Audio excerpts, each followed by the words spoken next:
Would anyone give a signal if you're able to hear us now? Oh, Sheila. Okay, thank you. So now take 2, take 3, take 4. Now, so it seems like the internet is going in and out here. Just to let you know, so anicca, this is the nature of things. All these things are impermanent and unstable. Everything of body and mind and all kinds of physical and mental things all follow these same laws of nature. So anicca and uncertain, unstable. All right, so let's go ahead then.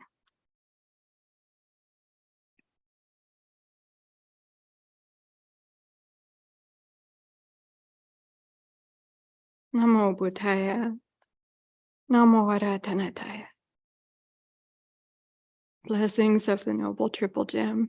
And my greetings once again to my fellow monastics at Dhammadharini Monastery, Venerable Bhikkhunis and seminaries, Anagarikas, Nekama, Upasikas, Dhamma friends, and everyone who's joining us also.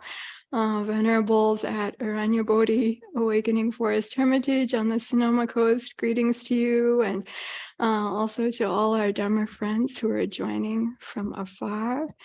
And it is the Māgha full moon night here, and it seems like the rains have paused for a little while for the full moon rise.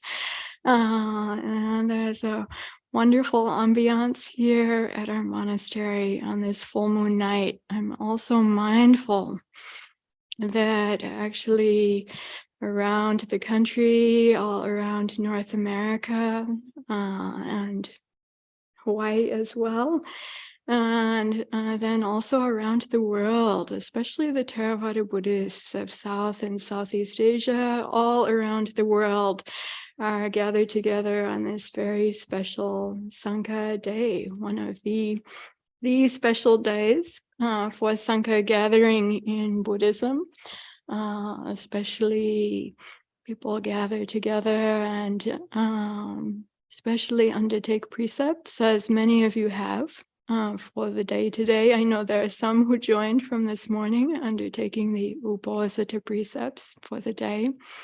And then also especially giving the time for meditation and for listening to, reading, studying, contemplating, and discussing the Dhamma, particularly for the threefold training or the 3 trainings that what the Buddha mentioned, even the Noble Eightfold Path, and has its 3 categories, the 3 trainings of Sila, of Samadhi, and of Panya. And it's really a great community support, I think, to think about all of the others who are well using or well attending to the teachings and to giving and making special effort today. And if we sense this in ourselves, it can be a support to us to feel connected to the greater Sangha around the world and know that there are others who are doing likewise, as we also are. Even to think back, this being a special commemorative day, to think back to the meanings of this day, more than 2,500, 2,600 years ago, when the Buddha himself was actually very new in his teaching under this Māgha full moon.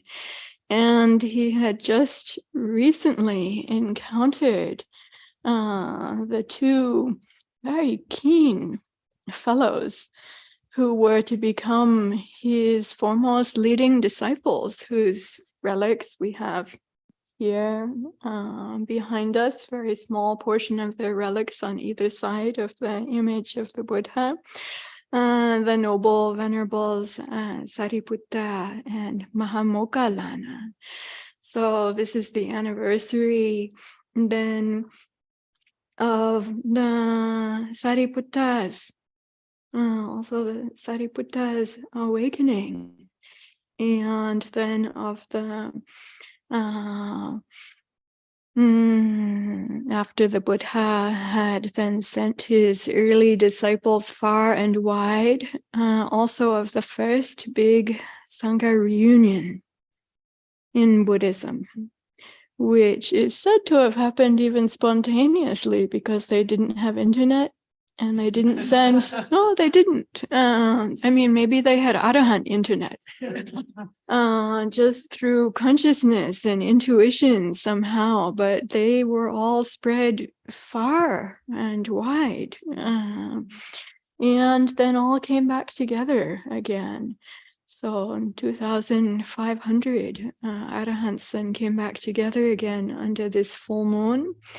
And then also it's recollected that the Buddha then gave a teaching called the Ovada Patimokkha, which has been mentioned earlier on today by my co-teacher, Ayya Brahmawara, who has been offering programs earlier on today.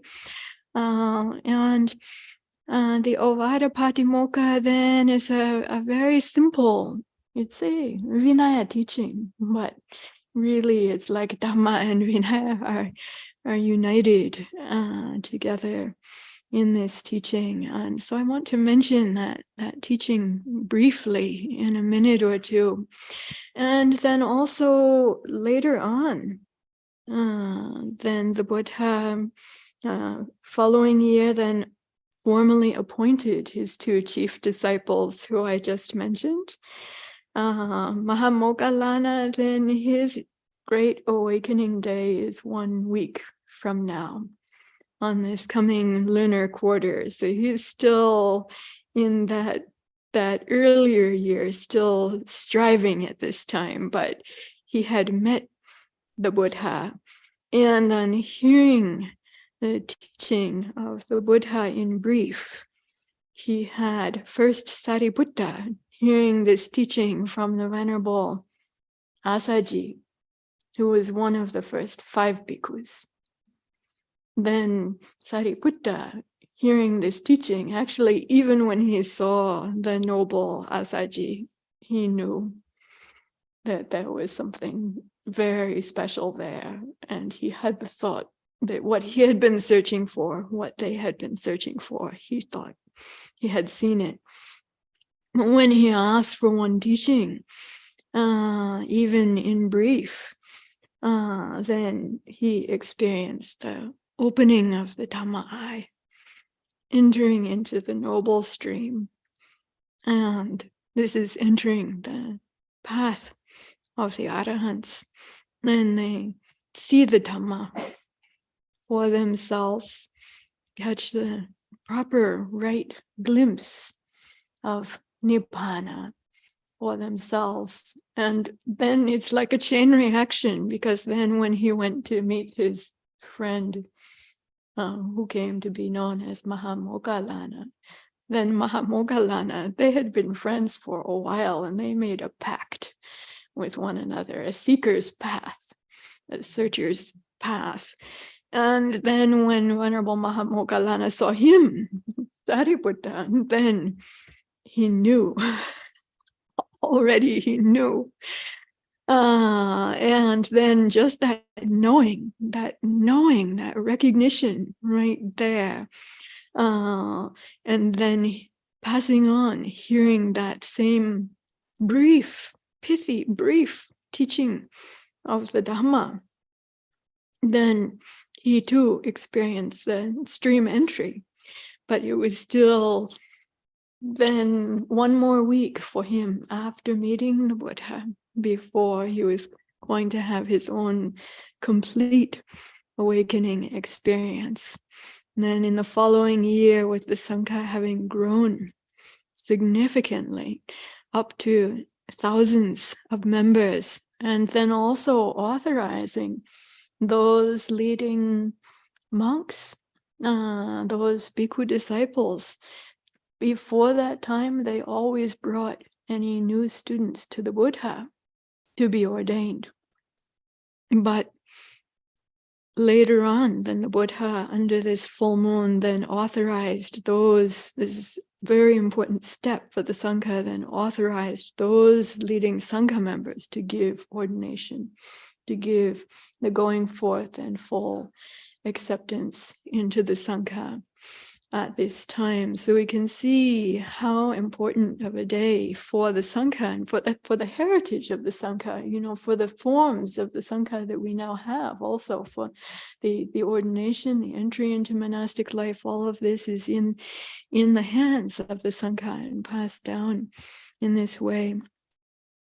Then years later, after decades of teaching, also it's under this full moon, then according to the traditions, that the Buddha, when he was then 80 years old, or coming up on 80 years old, in the 80th year of his life, then that he realized it's time for his great final passing that we call Mahaparinibbana. This is the Nibbana without remainder. So then this was announced to the Sangha then years later. So it's really interesting because it's also kind of like the season now, I feel, in a way.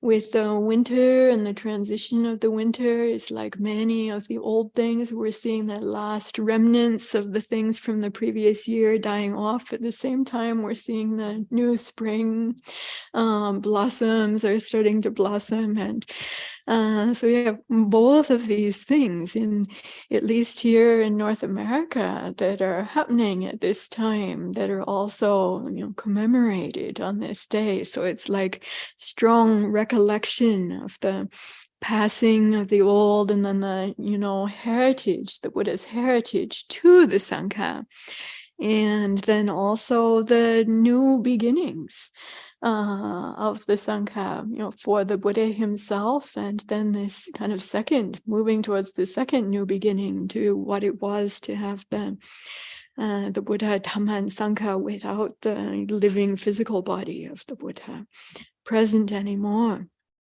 And we found in one of the old texts, it's in the Pali text, we have the Gotami Therī Apadana, which tells of the final parinibbana of the Buddha's foster mother, Mahapajapati Gotami Therī, is also known as the first Bhikkhunī.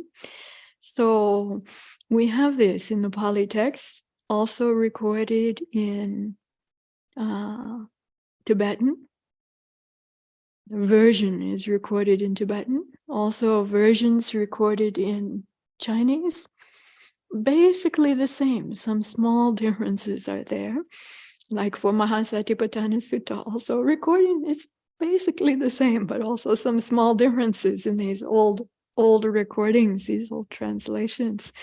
But in the Tibetan text, it mentions then that Mahapajapati Gotami Therī, then she, understanding that the Buddha was going to be then passing away within 3 months, he was 80, she was 120 at that time.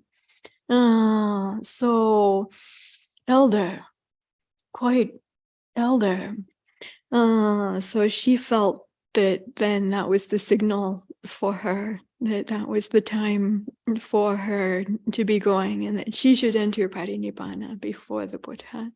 So from this Magga full moon and the Buddha's announcement of his impending parinibbana after 3 months, then she gave final 7 days of teachings, and then on this half moon that's coming up, then this is recorded as the day of her parinibbana, together with a large number of the bhikkhunis that she had ordained together with, who were also Shakyan kin of the Buddha, and like her peers who went forth together, practiced together, they realized awakening together, then they according to the text in all of its versions, then they thought it's our time also, and then they decided It's the time they went to seek the Buddha's permission and blessings, and then their own time of parinibbana. So we can see these things like a kind of looming imminence in a way, then of the parinibbana of the Buddha, also of Mahapajapati, also for Sariputta and Mahamoggallana. We know they also passed away before the Buddha. So, we see them like them becoming arahants earlier on, and they're gathering and, meeting the Buddha at this time. And then also we see appearing and disappearing as we look at it. Yes. So we can look at this moon in the events of that day of like the arising and appearing of the Sangha, and then also this great transition, this great cycle of the Buddha's heritage. I just wanted to mention about this because of it being a special day for these reasons. And I thought actually, there are 4 Uposathas in each month: the full moon, new moon, and then the half moons, the lunar quarters.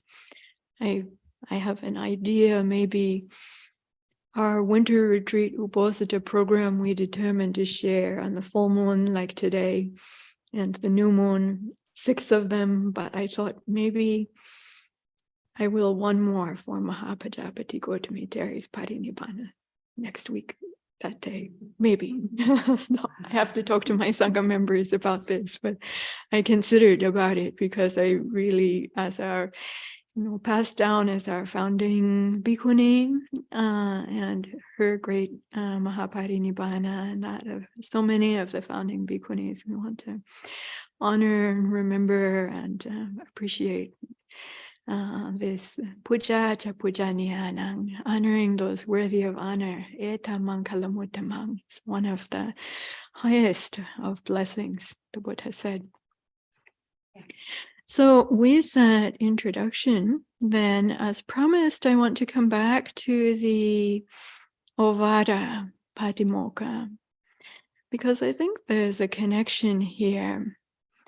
It's not only that the Ovada Patimokkha is said to have been taught on this full moon night, but I'd like to speak to a connection that I see between it and the Satipattana teachings and practices, which we have been focused on in our Dhamma sharing, our Dhamma study, learning, contemplation, practice, and training during this time. So I'm going to share just one part of the Ovada Patimokkha, which is probably familiar to most or to all of you, and you might have even heard it earlier on in the day today. I was watching on YouTube a program earlier, but I didn't see and hear everything, just some part.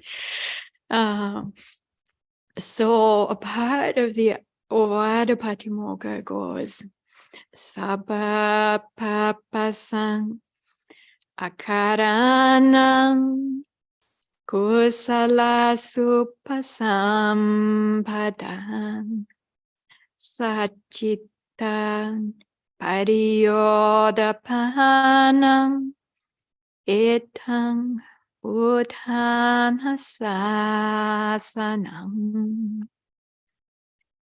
So Sabba papasa Ācarinī means to avoid doing what is unskillful.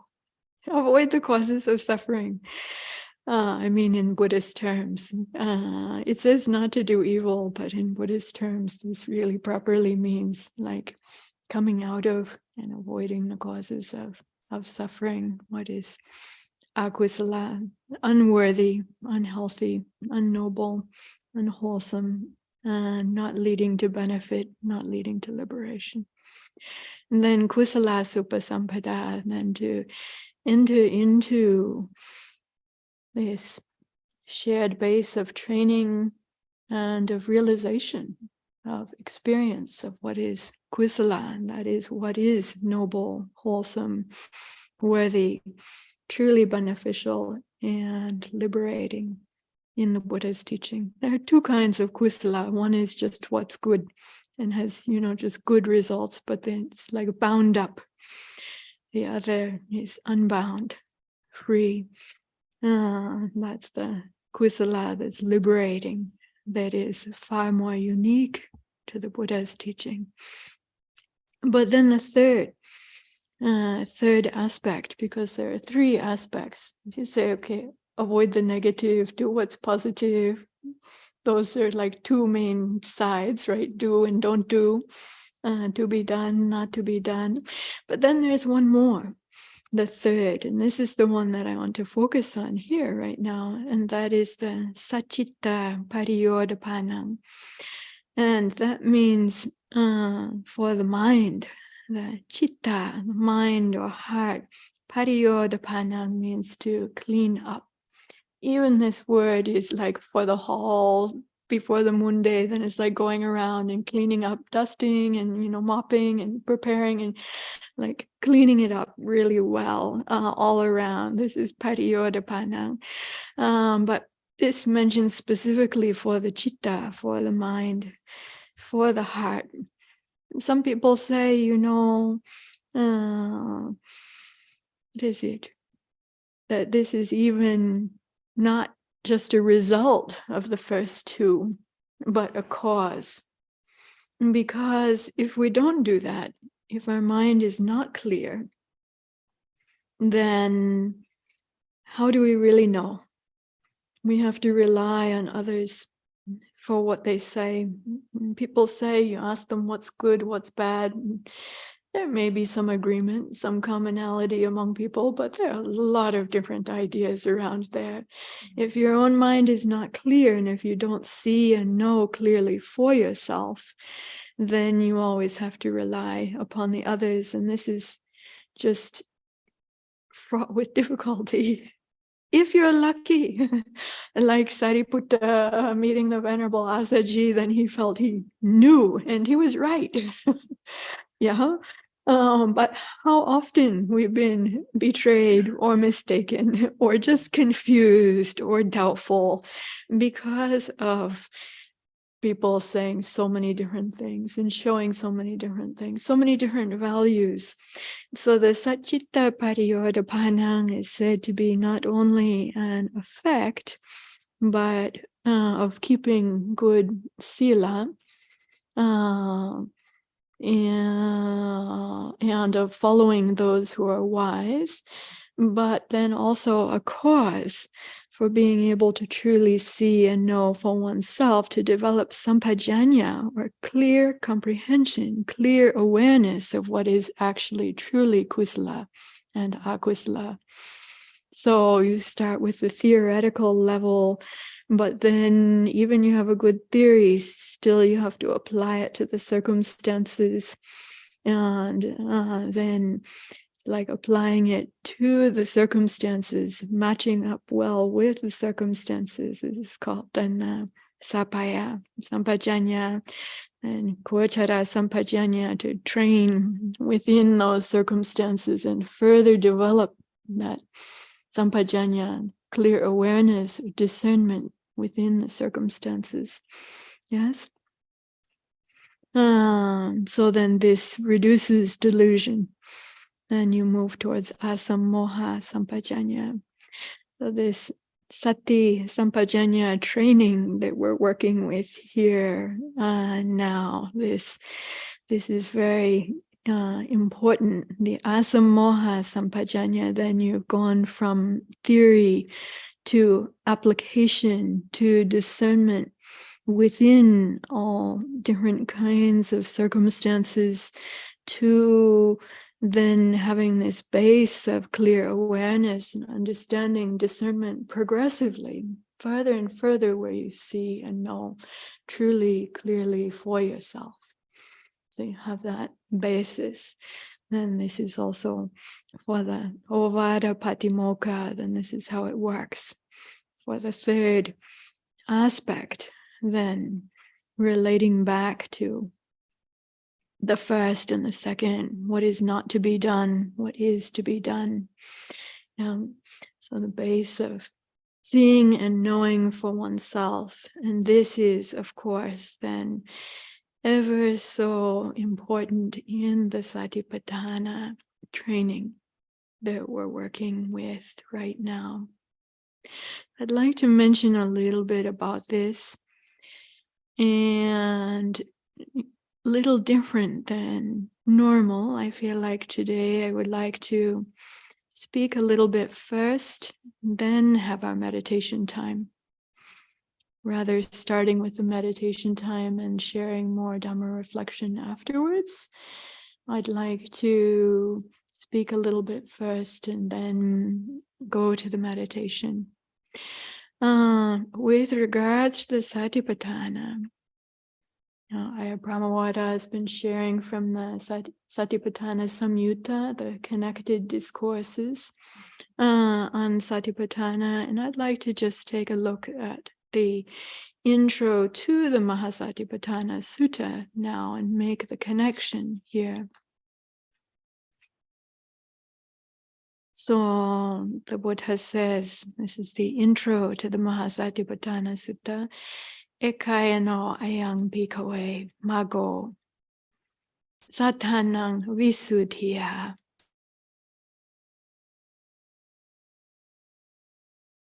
Sokaparidevanang sammatikamaya dukkhadomanasanang attangamaya nyayasa adikamaya nibbanasa satchikiriyaya yadidang chattaro Satipattana. So the first thing that's mentioned here, the Buddha says, bhikkhus, there is this direct path. We'll talk more about Ekāyano a little bit later, but for now we'll translate it as direct path for the purification of beings. Satanang visuddhiya. So this is the connection then with the Sacitta pariyodapanang. We're talking about in Ovada Patimokkha, that is the clearing up of the mind, of the heart, that work. And so people ask hearing Ovada Patimokkha, okay, that's good. Sounds like a good theory. No, don't do what's bad, do what's good, and then clean up your mind, okay? But then how? How do you do that? And the Buddha is saying here that then this is one way, or this is the direct way that leads to this purification or clarity, the clearing of the mind and of the view that is for the overcoming of sorrow, lamentation, pain, grief, and despair, and for the attainment of the way, the realization for oneself of the way that the Buddha himself experienced and was teaching. So not an attainment in theory, but an attainment through practice, through one's own direct experience. So this is the knowing for oneself. This path goes to its course is in knowing for oneself. Nyayasa adhikamaya. And then nibbanasa satchikiriyaya, to see and know, to experience directly for oneself this nibbana that the Buddha was talking about. Not only parinibbana, not only nibbana at the time of death, but nibbana in life, awake, alive. That this teaching and this path of practice is for this. The Buddha says, namely, these four foundations for the establishment of mindfulness. So I'd like to then take a little time here. This is what I want to talk about before the meditation. For many of you here, you've done retreats, Satipattana, in mindfulness. Me too. Over the years, a lot of reading, a lot of listening to the Dhamma talks. and so much valuable time working, training, and working with it. And I'm happy to have this time now also to look more deeply, to come back to these teachings and these contemplations and this path of practice again. We are so fortunate to have this opportunity to be able to do this now. So I'd like to share with you some of what I've been studying in this time that I found valuable, that I didn't have access to myself, or I didn't encounter earlier on in these teachings on Satipattana. As a young monastic, I'm born in Washington, D.C., here in the United States, straight off the plane, because my parents were in New Zealand and Australia. They're also born in the US, came back for me to be born here. And as a teenager entering monastic life, I went to Europe and then to India. So there are things from the time in India early on in my monastic life. There's something that happens when it's like you're steeped in the culture and people are using the language. I experienced this in Sri Lanka also, because there's so much Sanskrit in the language in Sri Lanka that's commonly used. So you get a sense of, how these words are being used in the living culture, not only just in the text of the sutta and in the dictionary or in the class. So I'd like to share a little bit with you about this, because I found this useful. So in the Pali text traditions, we have this little debate about Satipattana, and does it mean sati plus patthana, like foundations of sati, of mindfulness? If we see in the Indic language in Sanskrit, then it's smriti upasthana. Then we understand that this smriti, this sati, then is one word, and then the second word is the upasthana. And what is that? I found this useful to get a sense of. So, upasthana, this is coming from the Indic context, from Marathi, then also from Sanskrit. Marathi is actually one of the closest living languages to Pali. Yeah. Even the area that's now Maharashtra in India is area also that's considered by some to be maybe the home area of Pali, where Sanghamitta Therī and Mahinda Thero came from. So upasthana. So just to understand, for sati, for this mindfulness and these trainings in mindfulness here, then what are we talking about here? Are we talking about establishing or foundations? In Marathi, upasthana, it's the arising, the springing up, the occurring, the coming to pass. Hope. Different sense.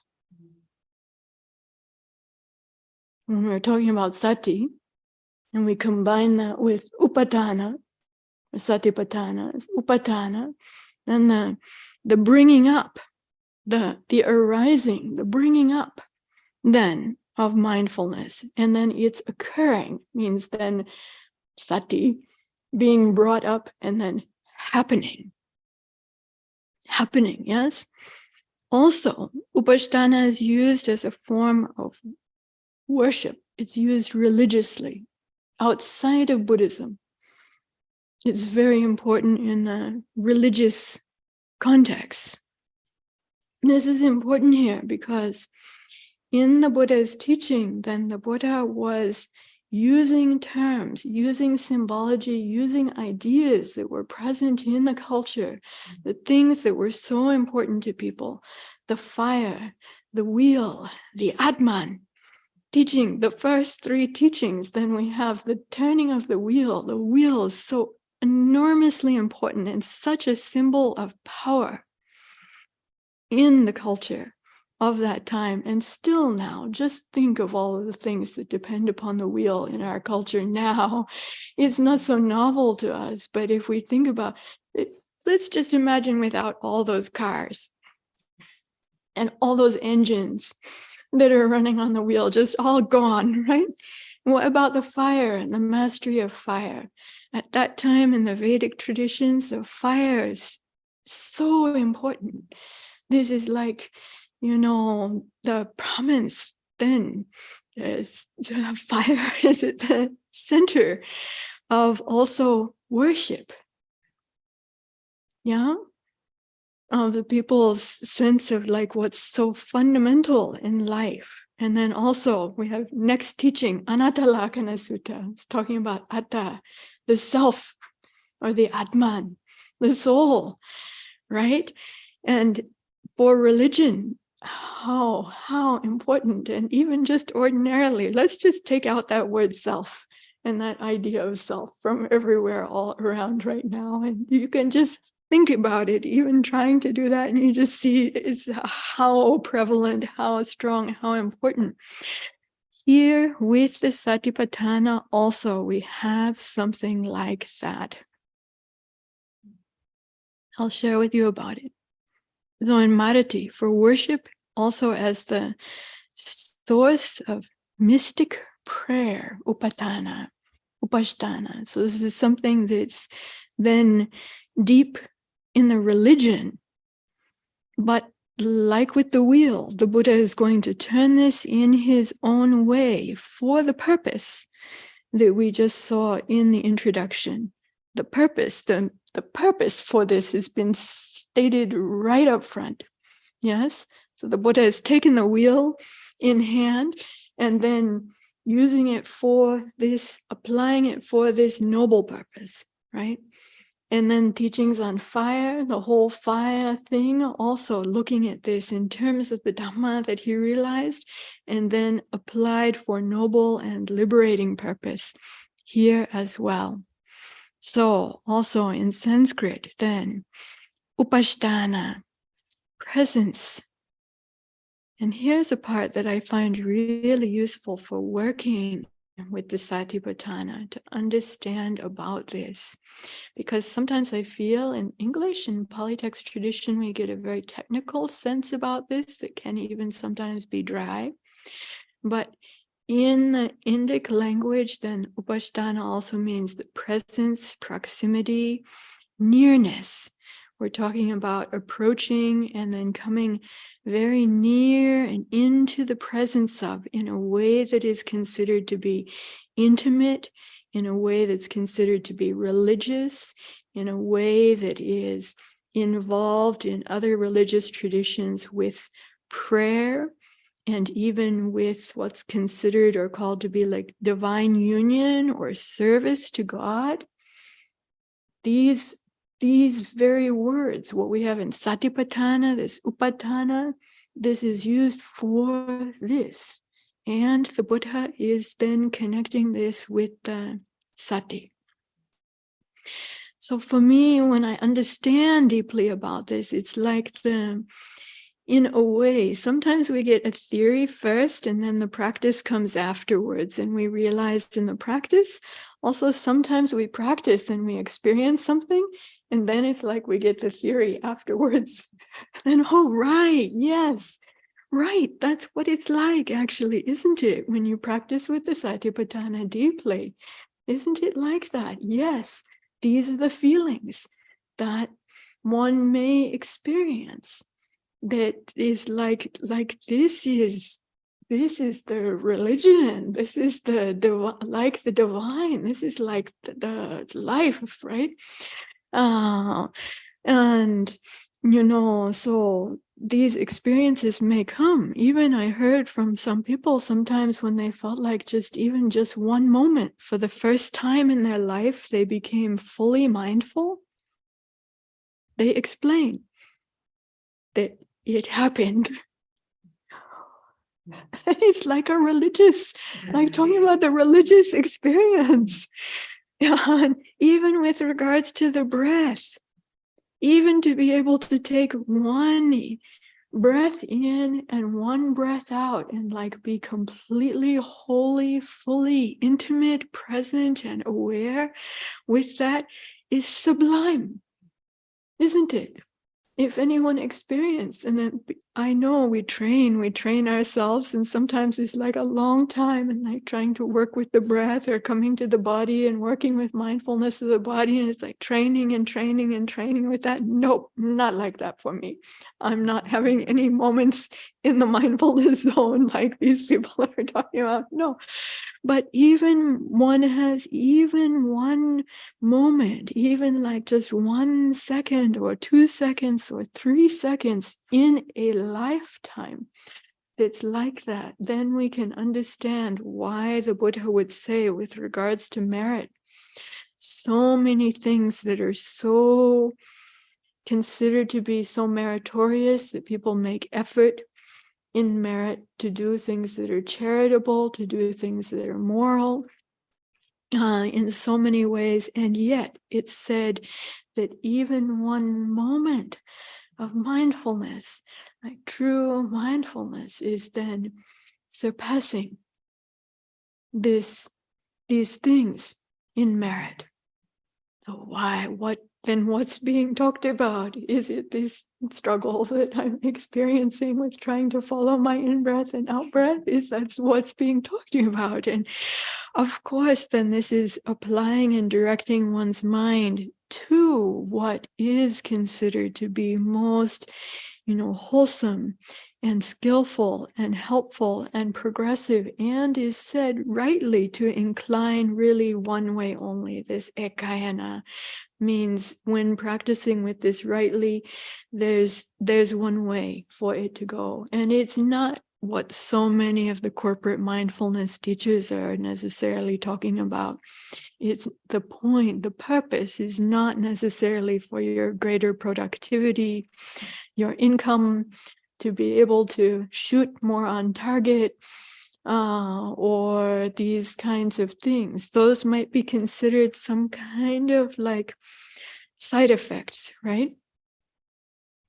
That may come from working with some part of this teaching and practice when it's been like taken out of the whole context. But let's delve into this whole context here, because this is what we're here for, is for the whole thing, for the whole path, the integrated path, and the whole experience. So then attending to, then guarding, also a word used for the sanctuary or the sacred space, which is then by definition approached with respect, with care and with respect. So this word is actually used for the sanctuary, for the sacred space, and also for those who then attend to the sanctuary or the sacred space, for those who attend to the divinity, for those who are those, say, like sacred guardians or caretakers, kind of Uposatha, in the religious context. This is in Sinhala and Sanskrit, and Upatak, we say in Thai, Upatak, attendant, right? Who's looking out for the teachers. Then also even the words that we have for Upasaka and Upasika, drawing near to be intimate with the Buddha, the Dhamma, and the Sangha, even not as bhikkhus or bhikkhunis, then these words so close in heart are used here.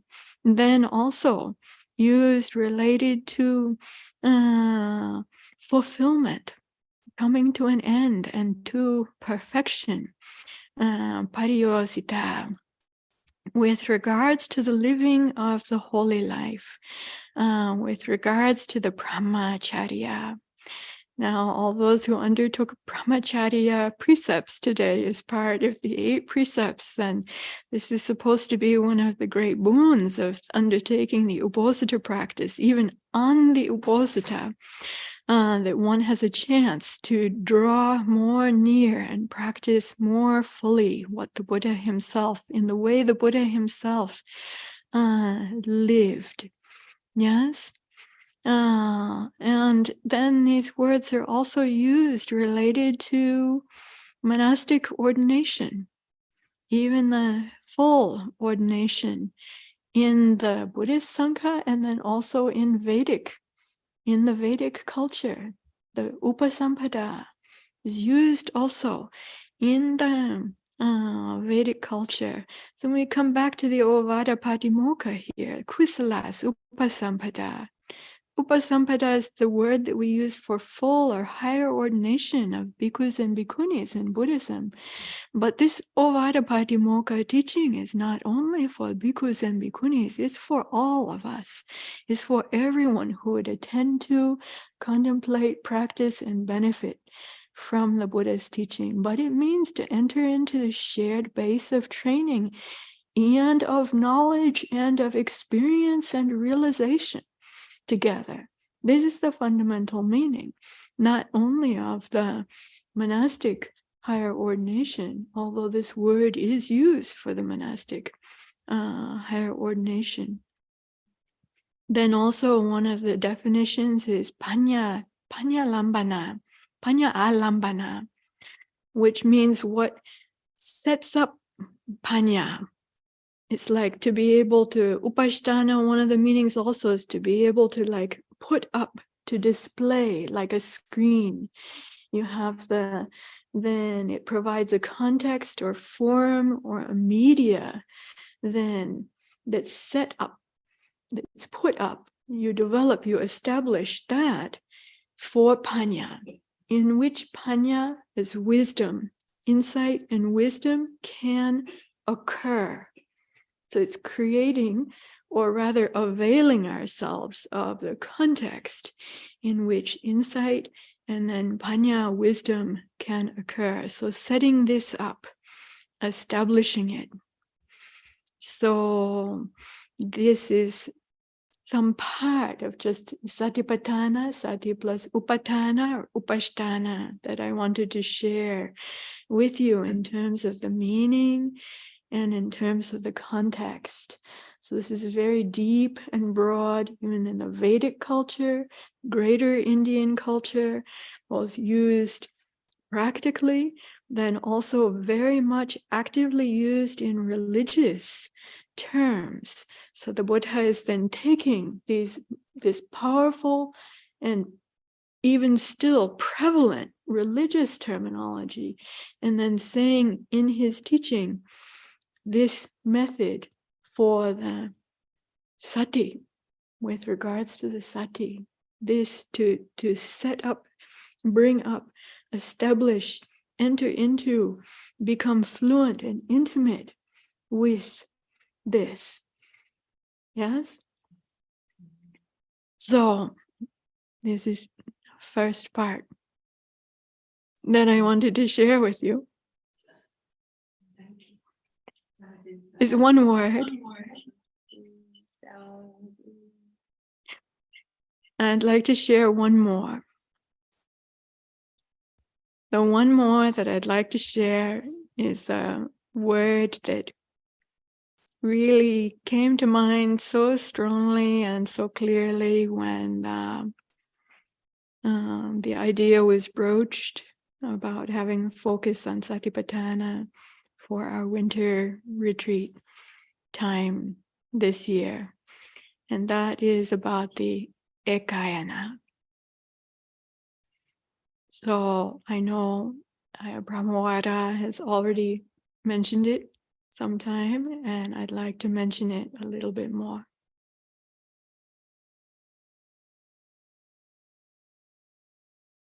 So Ekāyano, what does it mean?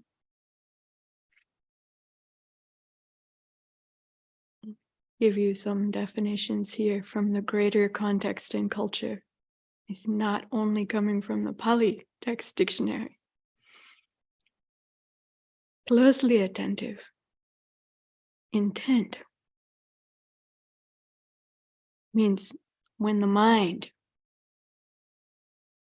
is coming together and going one way, being applied one way, fixing one's thoughts on one object, absorbed in, concentrated. In religious terms, Ekāyano is actually used broadly in the Indian context now these days for monotheism. Oh, surprising, right? But why? It's because of the applying the mind, heart, one's religious efforts to in one way. That's why Ekāyano is used in this way. And I want to tell you also in terms of the Vedas, from long ago, even up until now, there's something called the Ekāyano Veda, which is called the Mula Veda. It's called the original Veda. And they say, those who are studying and following that Veda say that's the only path, or that's the only way to the ultimate desideratum, to the spiritual goal. This is the context in which it's used. So there are the priests who do many kinds of different things. Some of them are focused on mantras, and some focused on different kinds of rituals for gaining blessings and for life cycle type things. But the ones who are focused on the Ekāyano, their focus is just on the spiritual goal. This is the meaning. This is the context here. In terms of Vedic orthodoxy, we understand Vedas, at least some, maybe not all that we have now, existed in the Buddha's time, and we see in the suttas the Buddha mentions Vedas and Upanishads.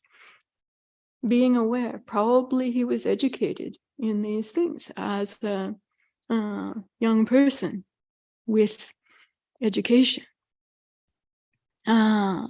So in the Vedic context, the Ekāyano means what leads solely to emancipation. So I know I already said it, but I noted here the irony with regards to how modern mindfulness is being taught. In the Buddha's teaching, right in the very beginning, talking about in the introduction for Ekāyano, then is not for all the worldly aims that this was taught. In the yogic context also, Ekāyano is used for the center of union, absorption in one, absolute devotedness to one, to unity, and for a path accessible only to one, which means that oneself must walk this path. Oneself must live this path. Oneself must experience this path. So then this word is also used with regards to non-dual freedom. There's more I would like to share with you. I feel like maybe it might be time for us to go to the meditation time. I want to share just a little bit more. Anupassana. This is number 3. Do you have space in your minds and hearts for a third word? We had first word. Satipatthanas, sati plus upasthana we're talking about. Number 2, we're talking about Ekāyano. Maybe Ekāyano should have been number 1. One more, just one more I'd like to talk about. And that is Anupassana. in the Satipattana Sutta and the Satipattana teachings and practices, then we find used again and again, not Kayānusati, but Kayānupassana is being used for mindfulness of the body or body contemplation. Vedananupassana, Chittanupassana. So what is the Anupassana? Now, I feel for some of our friends who are joining, if they have South Asian heritage, then also it might be like something so familiar. But for all those who are here who don't have South Asian heritage, getting into the sense of this, I just say, I know, having experienced the retreats and the various teachings, and sometimes the meaning is like just stays like dry and separate and foreign. But this is like to go into it. Then if you listen to the chanting, if you do the chanting of the Satipattana Sutta, or you look at the resources, can you share in the chat box the link to the text of the resources? But you look into them, then it starts to become much more deeply meaningful, because this is like, what does the title mean? And for the Buddha's introduction, what is he saying we're working with here? That's like everything comes under that umbrella in this context. What is this? And now for the active means, Anupassana. So Anu plus Pasati. So we have two main words that are often used in the text for seeing. Pasati. So Pasati is to see. Then also we use dasana. Pasana and also dasana. Then someone who has experience with Indian context may know also darshan, darshana, and this seeing, this having the audience with, but it's an intimate thing. It's not just to see, it's something else. So these words are used often almost synonymously. And the root word there is also very common in the Vedic context, pashati, spashati, which actually means to touch with the body, with the heart, with the body, with the mind, with the heart. So it's not like seeing something separate, outside, separate like that, a disassociated seeing. And the reason I want to say this is because so many people, at least in the Western context, have learned something about mindfulness that's kind of like disassociated. It's like you step back and you get separated from and shut off from everything, and then you're just like looking at it from a distance and like very disconnected. But touch is not like that. This pasati, pashati, spashati is also the root in vipassana. So you say means to look into, but also means to touch into, to sense into. So we're not only talking about something intellectual here. We're talking about this can be touched with the body. This can be touched with the breath. This can be touched through the feelings, through all of these bases. In fact, for the Ekāyano, for the Vedic priests, they sit down on four corners for this ritual. At the four corners. For the Buddha's teaching, also you sit down in the four corners. What are the four corners that you sit down with for Anupassana? I know somebody there already maybe knows. What are the four? The Buddha immediately then goes to, then says, Chattaro bhikkhunī, right? Then what are the Chattaro is the four. What are the four? So this is something that's there in the Vedic context, there being four corners or four like bases for this. But the Buddha has chosen 4 bases that he learned and discovered for himself, even in his own process of awakening. It's through this very process with the body, breath, feelings, mind, and contemplations that he said in discovering the middle way, then his intuition turned to this. He practiced for himself then after all these harsh austerities and practicing so many things that didn't work. He found what actually did work. And having experienced it for himself, then this is what he taught. So this is different than having a priest posted at each of the 4 corners. This is, we post ourselves at each of these 4 places, right? Which are here with us. They're not some other place. We contain, we have all 4 with us, but we're going to give rise to them and then enter deeply into very closely to touch, to see, to know, to touch into and to sense into and experience very closely for ourselves. So anu also, anu in this case with pasana, anu is something that means progressively or successively, comes by stages. Yes? So then anu can mean something that follows or comes after, but in terms of successive stages, the stages are you look for it, then you catch sight of it, and then you discover it. So you look for it. These are the successive stages for pasana, pashati, spashati, for touching it for ourselves. We're looking for it, right? We're looking. So we're looking, and then we catch sight of it. We start to be able to see it. We start to be able to sense it, start to feel like we're in touch. And then we discover it. So these are the stages. Anu, anupassana, anupashati. Yes? So to see, to recognize, then to realize, then to know. And this then is very closely and often combined with janati, which means then knowing. It's the word that we find in sampajanya, which we say clear knowing, clear awareness, clear comprehension is then like superpower of janati, and we find it develop progressively. Janati and then pajanati and then sampajanya.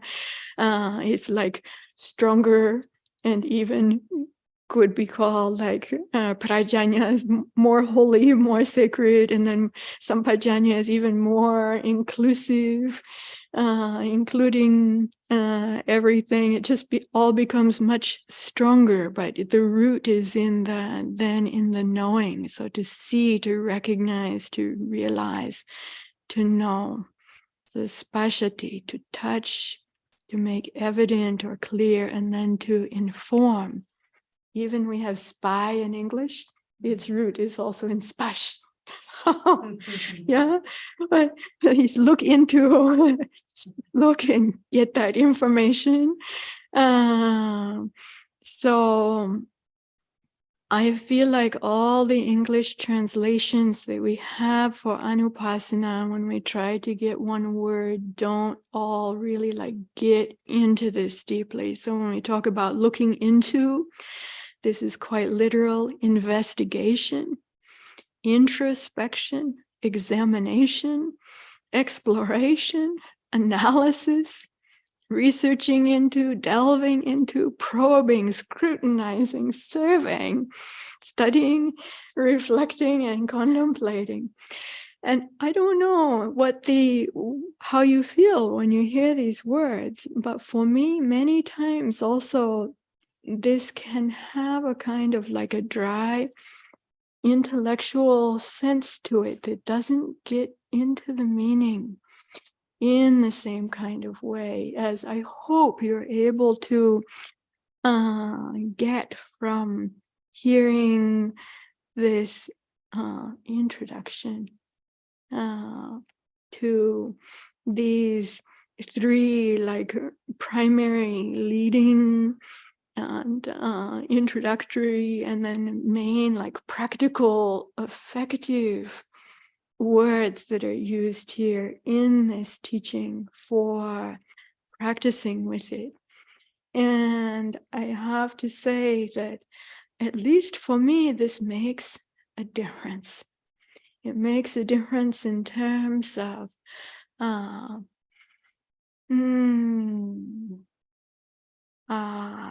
like opening up what the Buddha is showing to and sharing with us, and how the Buddha and others in the early days of the Buddha's teaching, as well as even now in South Asia, might understand or sense, from the, even just from the language and from the context. I really want to, to offer and to share that as much as I can.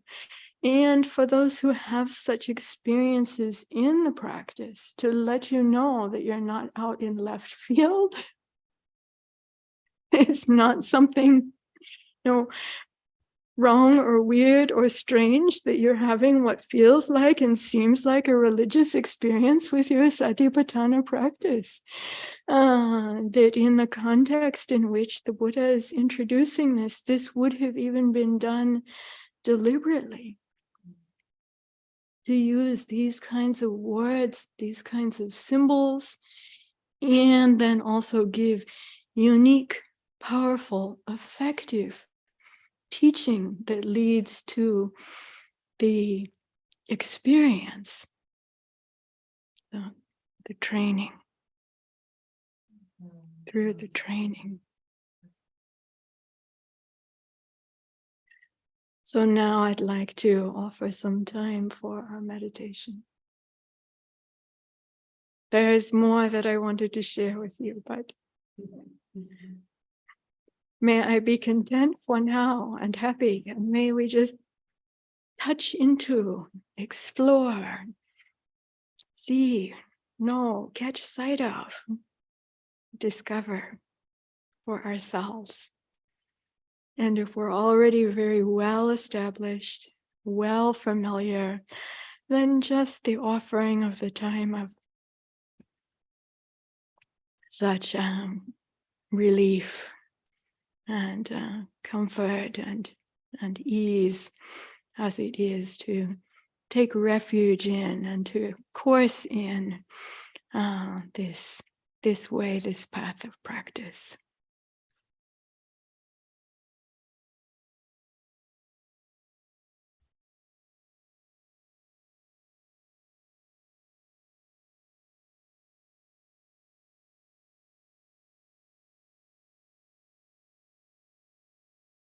Let's have some meditation time.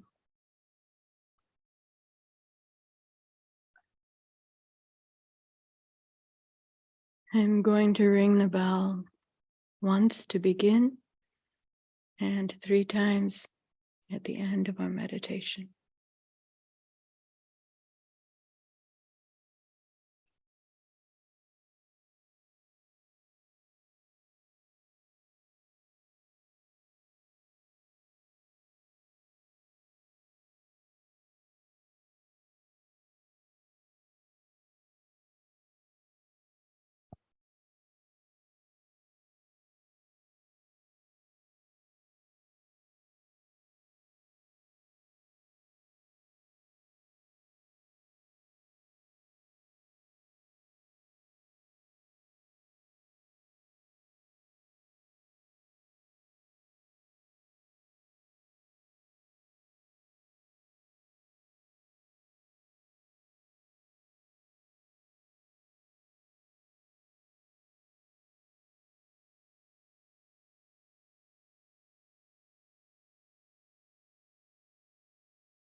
Beginning with our posture.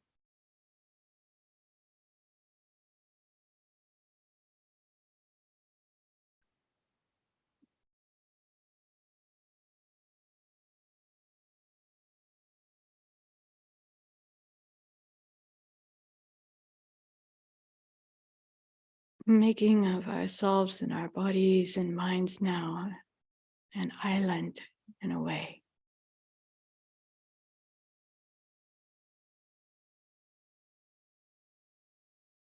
Bringing our attention in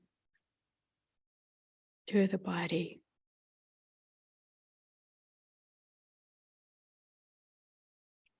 If we're sitting in sitting posture.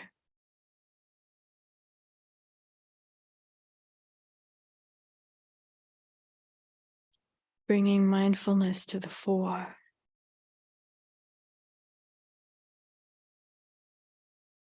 May even seem like setting up mindfulness in front of us, the space of the body.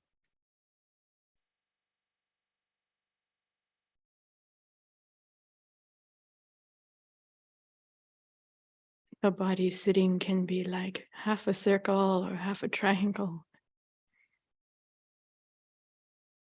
With mindfulness to the fore, it can seem like the full circle.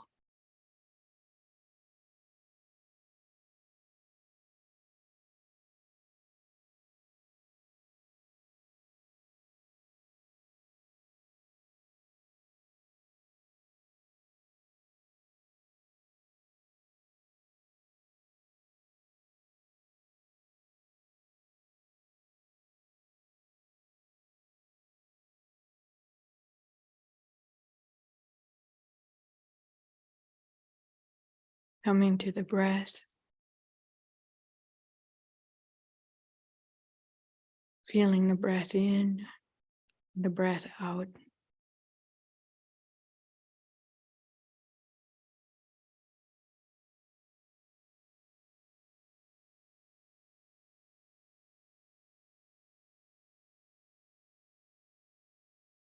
Just noticing, is the breath short or long or medium?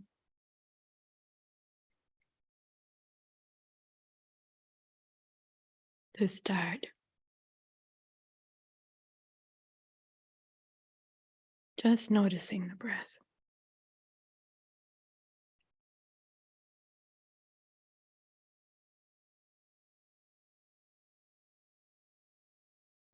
And then as we breathe, with the breath, becoming sensitive to the body.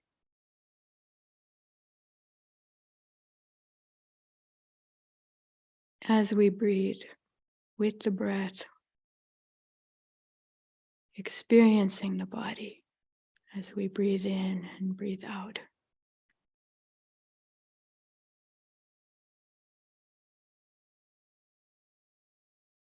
It's very natural when we bring our attention to the breath, that the mind will want to then explore and experience the body as we breathe.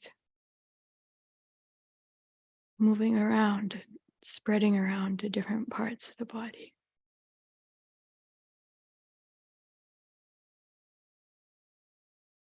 Breathing sensitive to the body.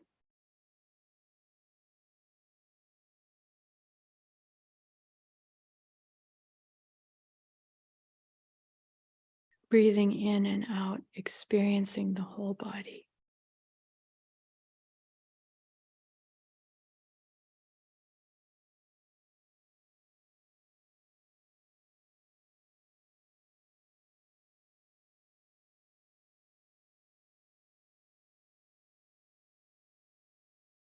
And then as we breathe, using the breath to calm the body.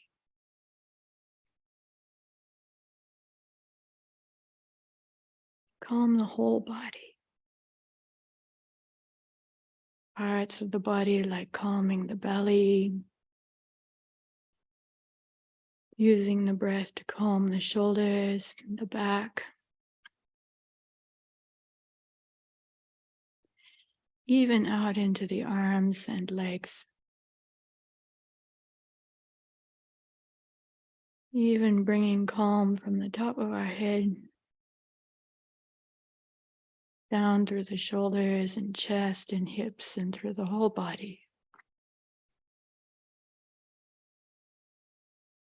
Breathing in the way that's progressively calming the body.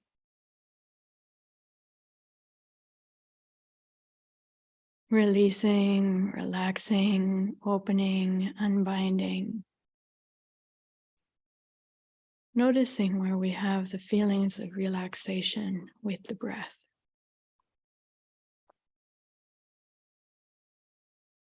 Of the calming of the body with the breath.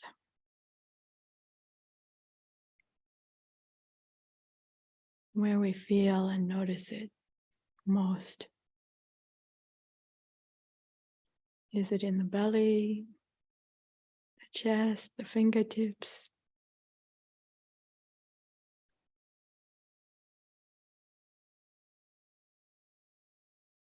The back, the shoulders? May move around and spread, observing, interested, watching and with the process.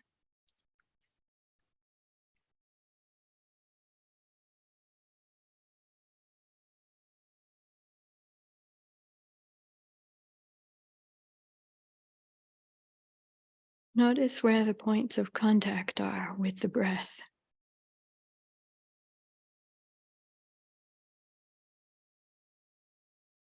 As we're feeling relaxation.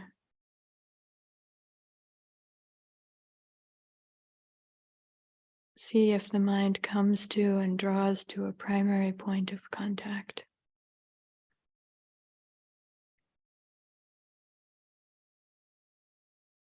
And watch the breath there. This becomes the center. The feeling of the breath, a spread of relaxation through the body.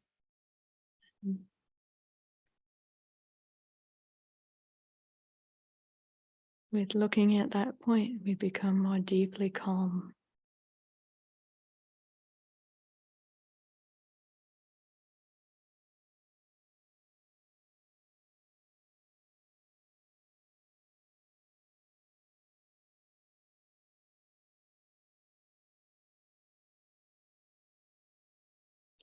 Focus on the seeing and knowing quality.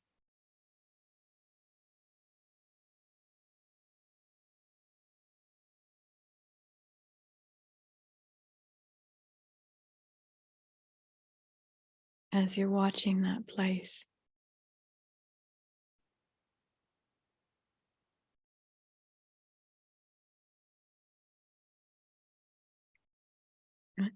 Sensitive, not forcing.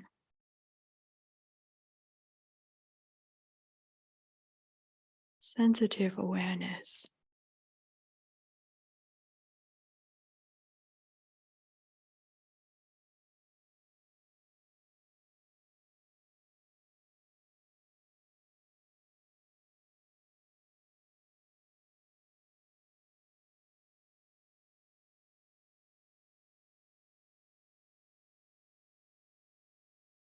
Train yourself in being sensitive in this way.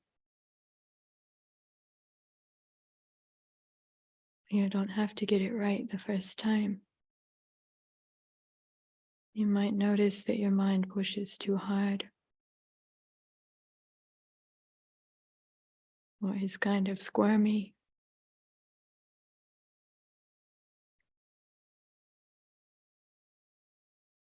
To touch, to experience calming, seeing and knowing in a sensitive way.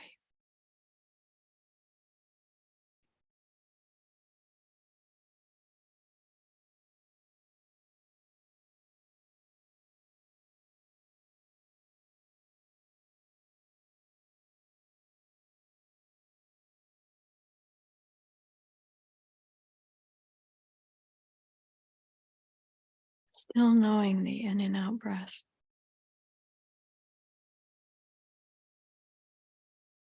And how it is.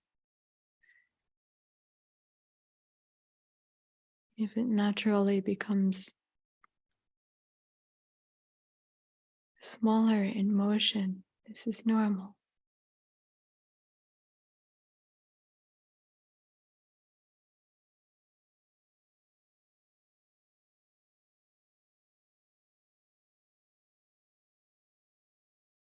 If there's the feeling of needing to breathe into that space, then do so. Just see, know, feel that. Calming and opening, releasing.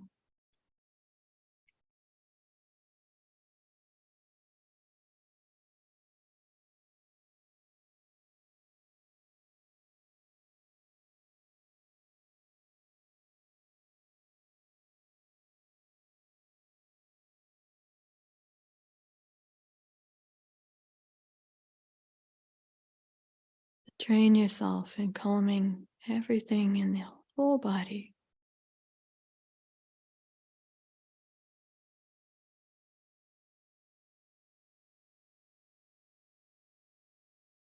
From the center point of tranquility.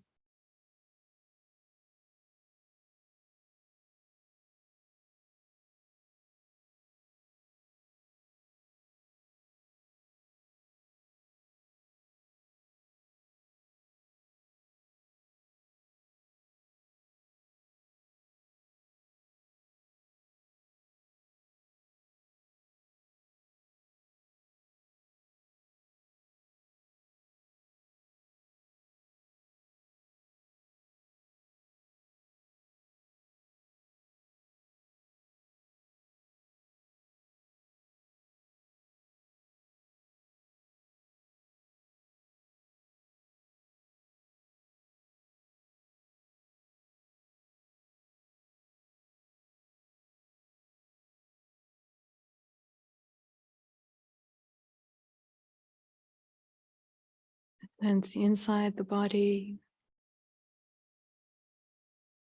also the outside of the body, surface, skin, inside and outside.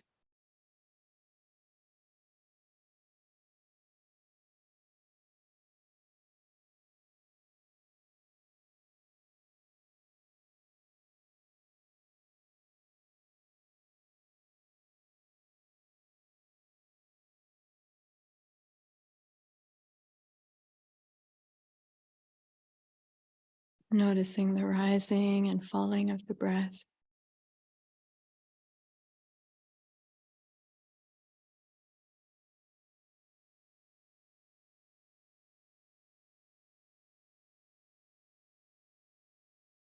Also the rising and falling of other physical sensations,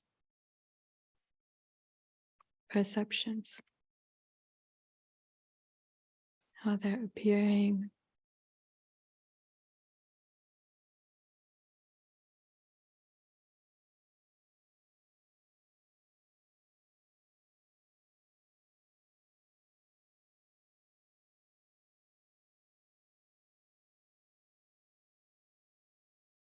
Also how they're disappearing.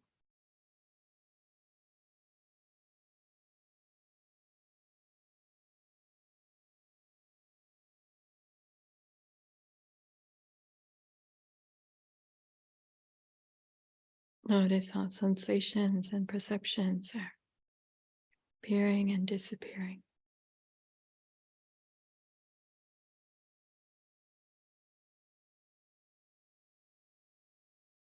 This is our home base.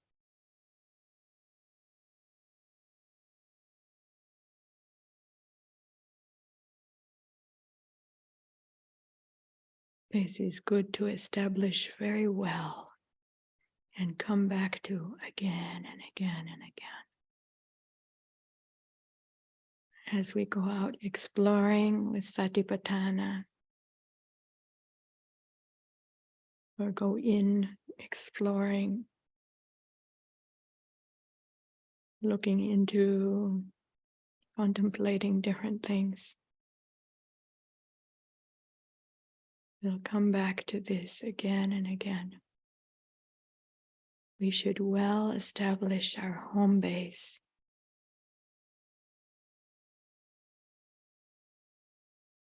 Well establish it and habituate ourselves to coming back again and again.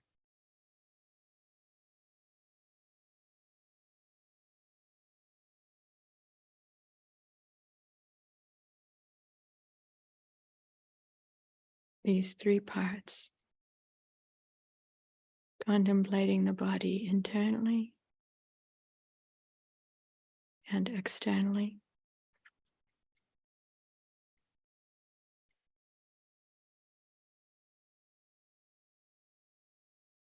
seeing and knowing appearing, disappearing, feelings, sensations, perceptions,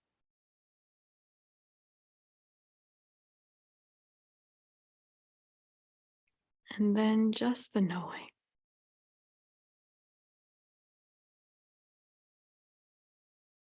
Just this clear, reflective awareness.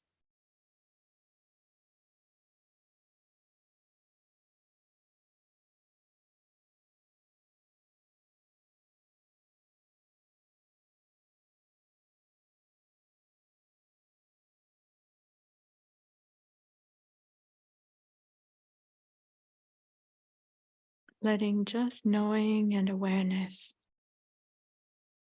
be the nutriment and sustenance of knowing, of seeing and knowing. Just the knowing.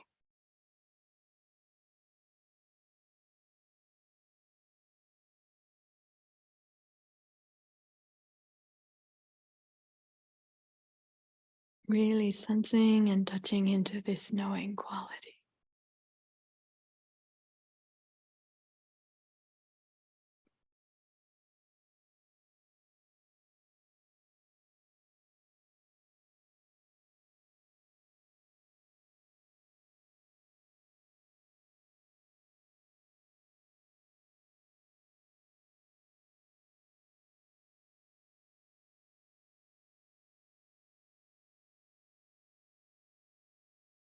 These three are our home base.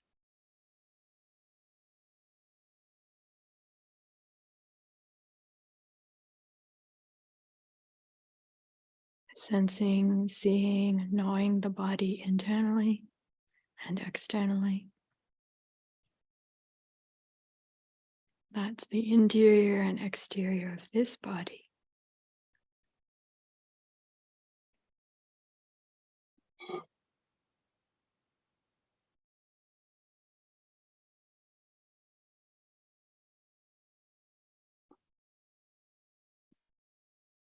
The appearing and disappearing of sensations, whether sounds, smells, visual sensations,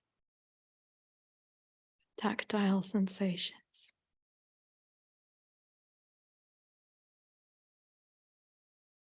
That feeling of a moment ago that arose. One is now disappeared, and another. And sound is appearing and disappearing. Touch appearing and disappearing.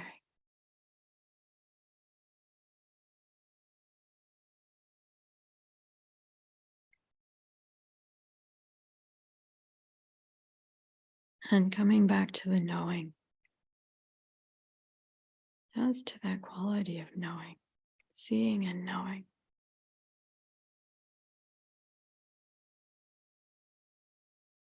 Aware of being aware.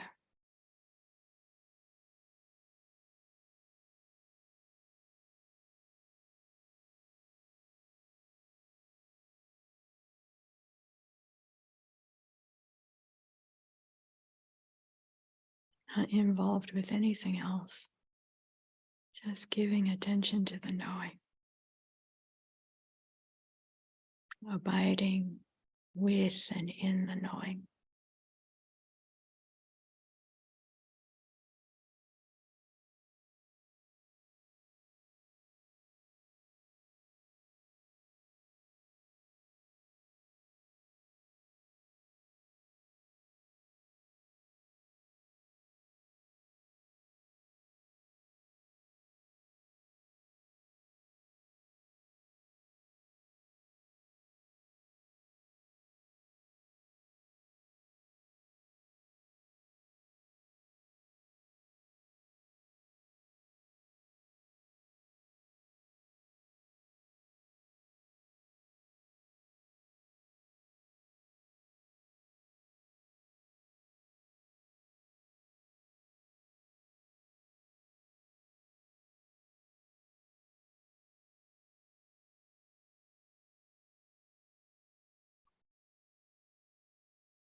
When we're practicing ourselves,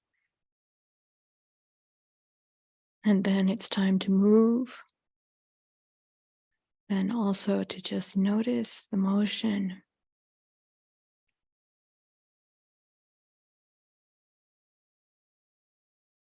When it's time to walk or stand or lie down, know the posture. Know how the body is positioned. And then come back to this contemplation of the body, internally and externally.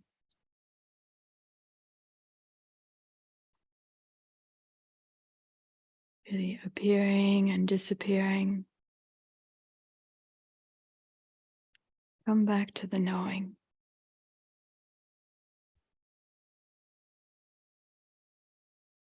We go for walking meditation or walking back and forth.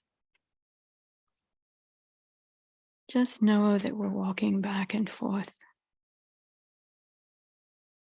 Yes, we can practice with it more detail than that. At least know this. And when we look back and forth, know that we're looking. So when we're walking, standing, seated or lying down,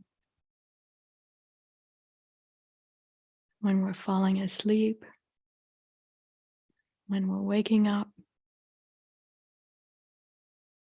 when we're talking, when we're keeping silent, we know the body, in the body, internally, externally.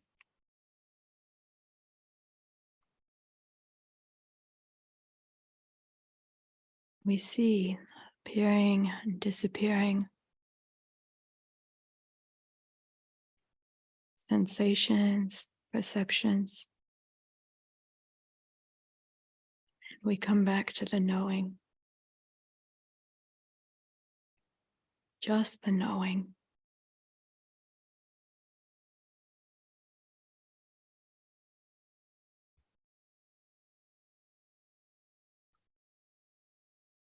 When we practice with the different parts of the body meditation, the hair of the head, hair of the body,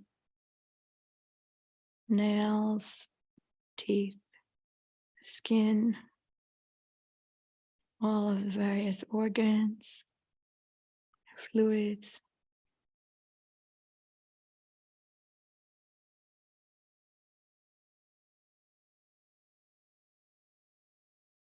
And then also come back to the home base. Be sure to well train yourself in it and well establish it. Come back then just to seeing and knowing the body internally, externally.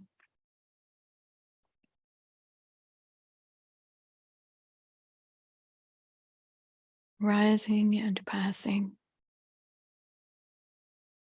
And come back again just to the knowing.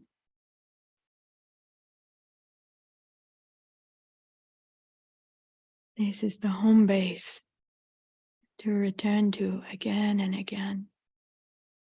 You can begin with this, then explore, investigate, and come back to this home base. Train yourself in this way. So that whatever you look into and explore, your mind and body will be trained and conditioned to come back again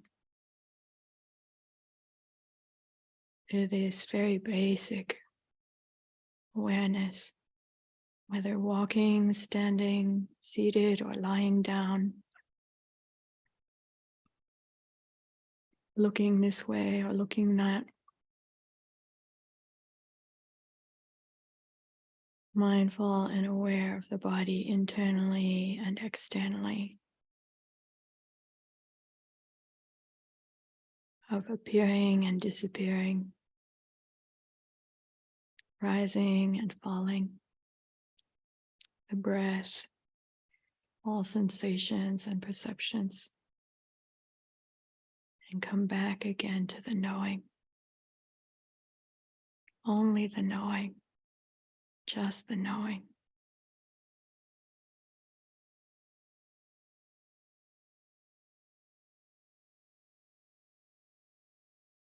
Developing your home base very deeply and well. Likewise, if you practice with the elements,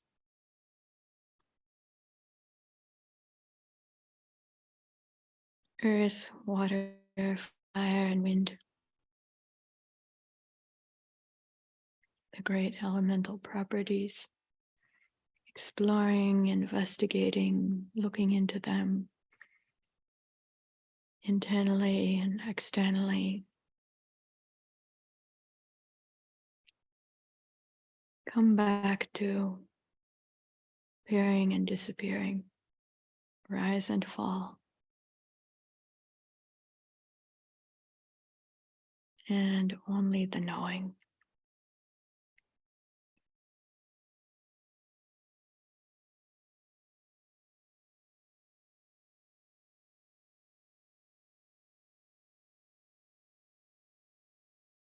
Train yourself.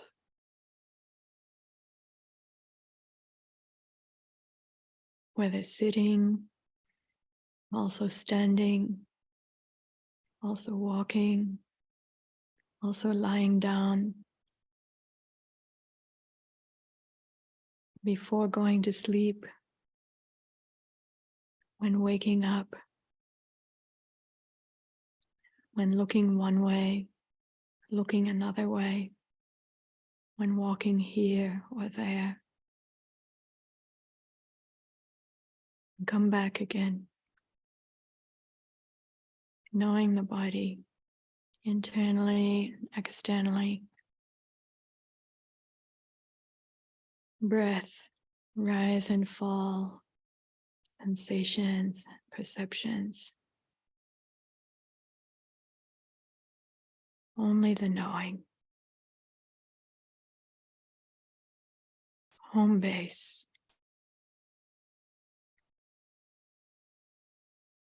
For all our Satipattana explorations, contemplations.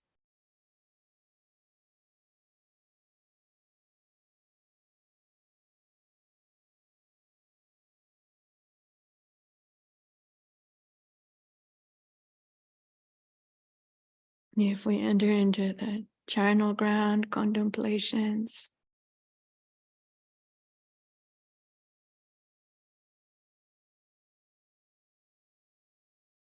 or walking in the forest, we see the dead animal or dead bird.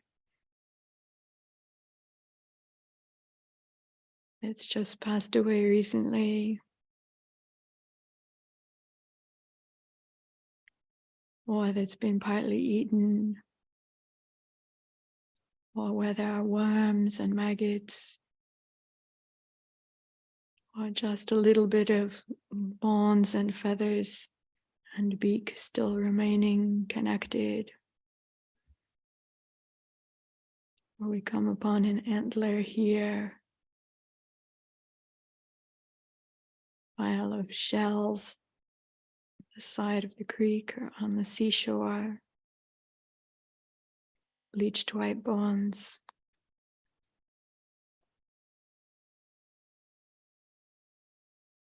Whether contemplating in our imagination, using our memory, or out walking in the forest or on the seashore, or along the roadside, we can look, see, know, contemplate deeply. This body too is of the same nature. It will be like that. It's not exempt from that fate.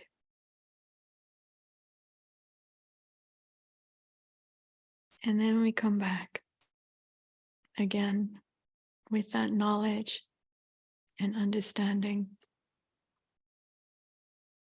to contemplating the body internally and externally.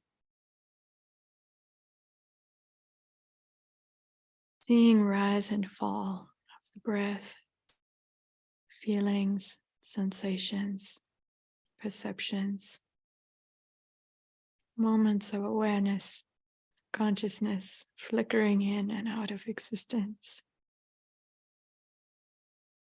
And come back to the knowing.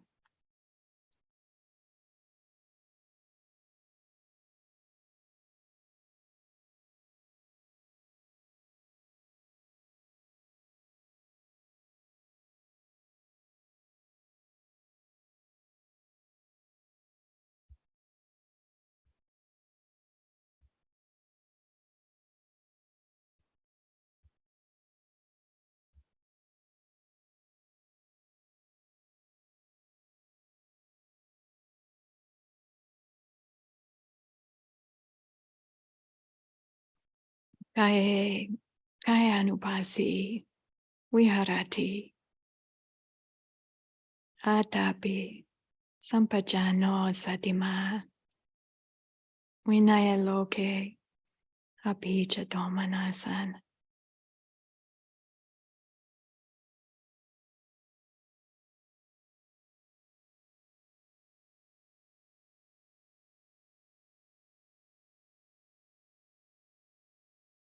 Walking, listening, sensing, feeling. You come back. Body, internally, aware of the body, in the body, internally, externally.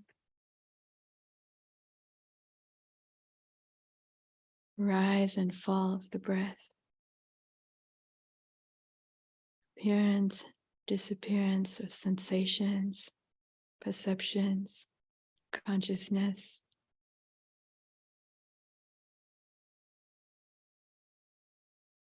And the knowing.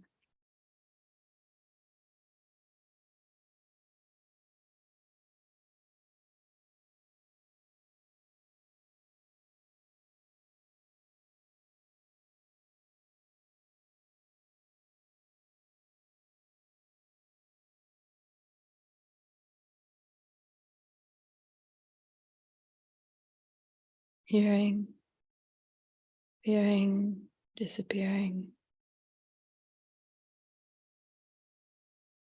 Coming back to the knowing.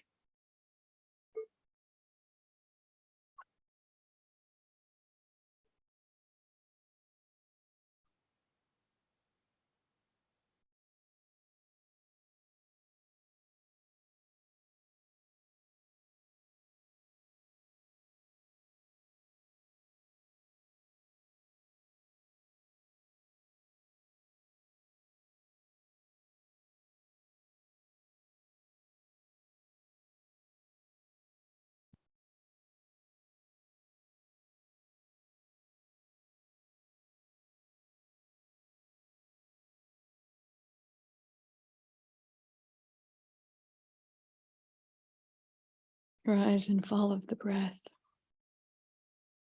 Appearing, disappearing. Coming back to the knowing.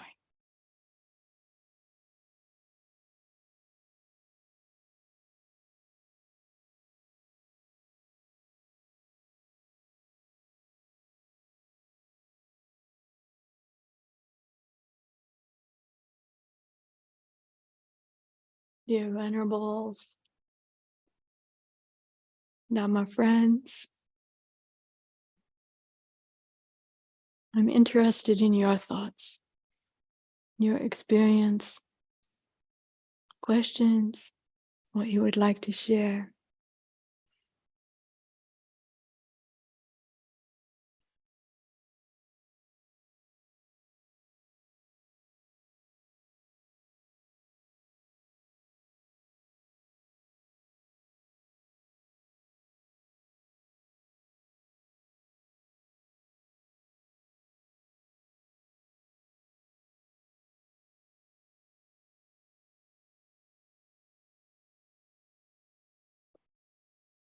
Seeing several of your faces on the screen, I know you've also been participating in the teachings today, not just now, not just this evening, but also some since earlier this morning, also this afternoon, and my Anumodhana.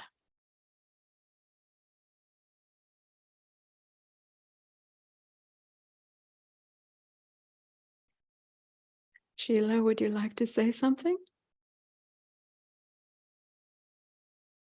You don't have to. I just saw your hands in Anjali. And thank you so much, Venerable. This was a beautiful night. And what I wanted to say is, in your explanation of the definitions of the three words and adding the context, the language as well as cultural context and deeper meaning, I could feel so much more in your teaching. I truly could feel in my body the true meaning of Satipatthana and the application as we meditate. So sadhu, sadhu, sadhu. Sadhu, sadhu, sadhu, anumodami. I'm so glad to hear that. Thank you for sharing. You know, for me, this has been so important, and I feel like there are many challenges in having been born a Westerner, in living the Buddhist monastic life and practice, places where it's possible to train and practice like this in monastic life in North America are not so many, and where the community is supported in living with the Vinaya, and to be able to have the winter retreat time like this also rare. I feel so fortunate, and I think if there's anything that can come from having been born in the US and grown up here, and then also having spent the time living in India and the years staying in South and Southeast Asia and East Asia, and that the language that I have from having been born here, if there's anything that that can be shared, that can be helpful to others to help open up this understanding and path of practice and the experience of the path, it's, that it just gives me so much joy and gladness for myself to be able to access and what the Buddhist traditions have offered in terms of these teachings and experience. And then also, I feel like that's the greatest treasure, and the only other greatest treasure is to just have the real honor and privilege to be able to just to share the teachings and the time of practice and discuss about the Dhamma together. Amongst our monastics here, now you know Ayya Brahmavara is normally a fountain to say something, but I don't want to require her because she's been giving all day, earlier morning and later morning and afternoon, and then our precepts program here that was not online, just for the monastic community. If you wish, you're welcome, but no requirement. Well, I thank you. Your invitation. I really like, these words are really amazing to explore. And it really does give extra kind of dimensions to the practice of Satipatthana to really tease out the meaning. So I'm just very much appreciating this teaching. And like our good friend said, it really does make a difference to consider the meaning of this extraordinary sutta and these phrases that are repeated over and over again in the sutta. So significant, so much emphasis. So to really explore, what does it mean? Thank you so much, Ayya. Thank you, Ayya.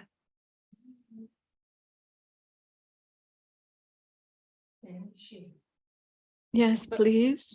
Ashtipada, I'm going to see if this works. Turning the map towards it.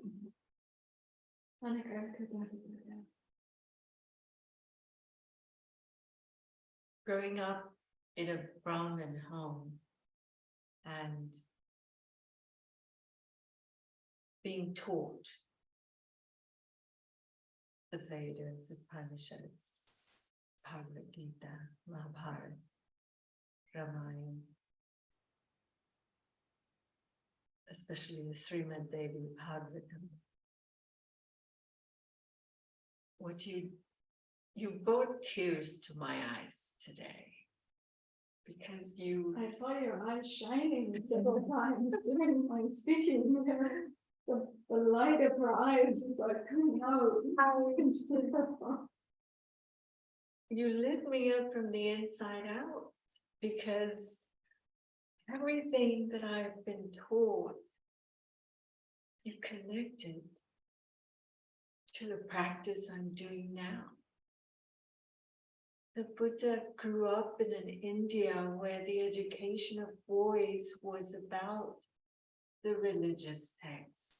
And it just makes so much sense to understand that he would connect with the people using concepts they understood, and to give them a new perspective on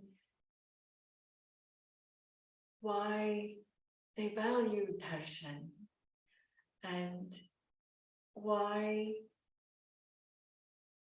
they worship with their heart. You made connections for me that no one has ever pulled together.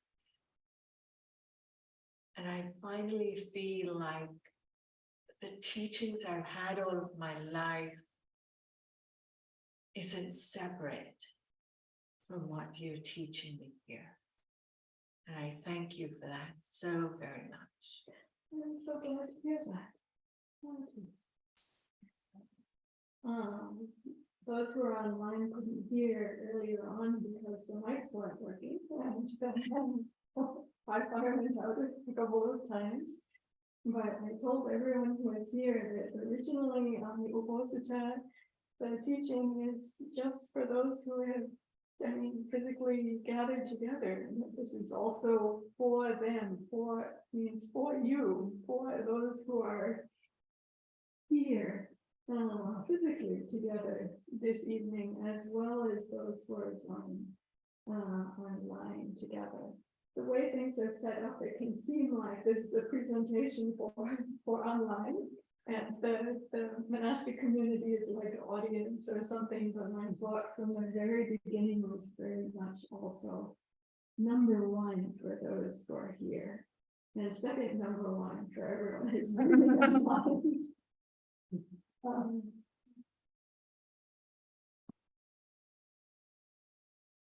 Anyone else here or online who would like to share something? I know we started about 10 minutes late due to our Wi-Fi situation. Venerable Dhammawada, you don't have to. I'll call on those at the Hermitage next.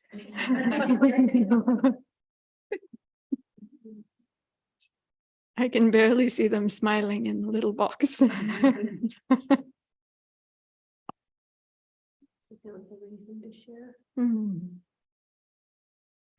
I tried for the meditation time this evening actually to very closely follow the text of the Māgha Satipattana Sutta itself, although not spending a lot of time with each of the investigation, contemplation aspects.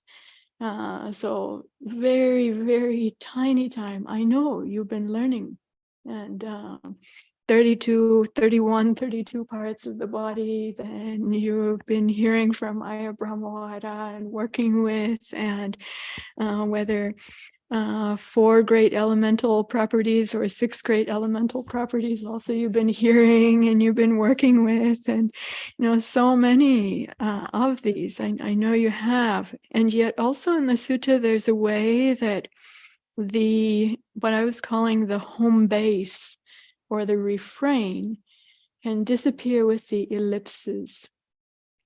And I feel like these different contemplations are so powerful when you really go into them. It's actually very important. I want to highly recommend really developing the home base, what I was calling the home base, those 3 qualities, and starting with them, and then going into, delving into and exploring these other contemplations and coming back. Really giving good time to come back again. Many times the way these are taught, then it's like you're just going into them without setting up that base or without coming back out into that base again, and going from one step to another step. And like even for the what are called the charnel ground contemplations, this home base is there intermingled between the different stages. So if we trust that the sutta is giving actual directions for practice and that we can practice it as it's set forth, that means not just to, pick up and go through all of those stages at once, but to go into one part and then come back out into the what I was calling the home base, those 3 aspects. I feel this is important, and when we do this in this way, my own observation is that our bodies and minds become accustomed to contemplating things, looking into them. And then also that in a way the habit comes to be then coming back to the body internally, externally, coming back to seeing rising and falling, and coming back to then just the knowing. And we don't want it to just become habitual, but we become conditioned to do that. And I think there's a reason for that when things are repeated over and again in the suttas, especially for something that's like instructions. I want to encourage not just skipping over where the ... is there in the text, but really, I took the time earlier on today actually to type out the entire section over and again, And when chanting, I want to encourage to do that, even if you're listening to a recording that just jumps over that because the person who is chanting is like, has been reading a ... so they skip that part. I think it's best if you can, for the chanting, come back to where the ellipse is and repeat that part again. That will help in the patterning, in the conditioning that's conducive to really establishing or delving into and making the really good base, setting up the really good base and foundation for then these contemplations, these explorations to be really fruitful. And I want to say, in a way, like secure ground for really looking into the things deeply. If we don't sense that security and we don't have that base well established, we probably won't. We won't look into it that deeply like that, because something in our mind will protect us. It will try to keep us safe from seeing what we're not able to handle yet, from what we're not really yet able to see and know clearly in a balanced and insightful way, because the foundation for it is not yet well established. So give the time and care to developing and establishing that foundation.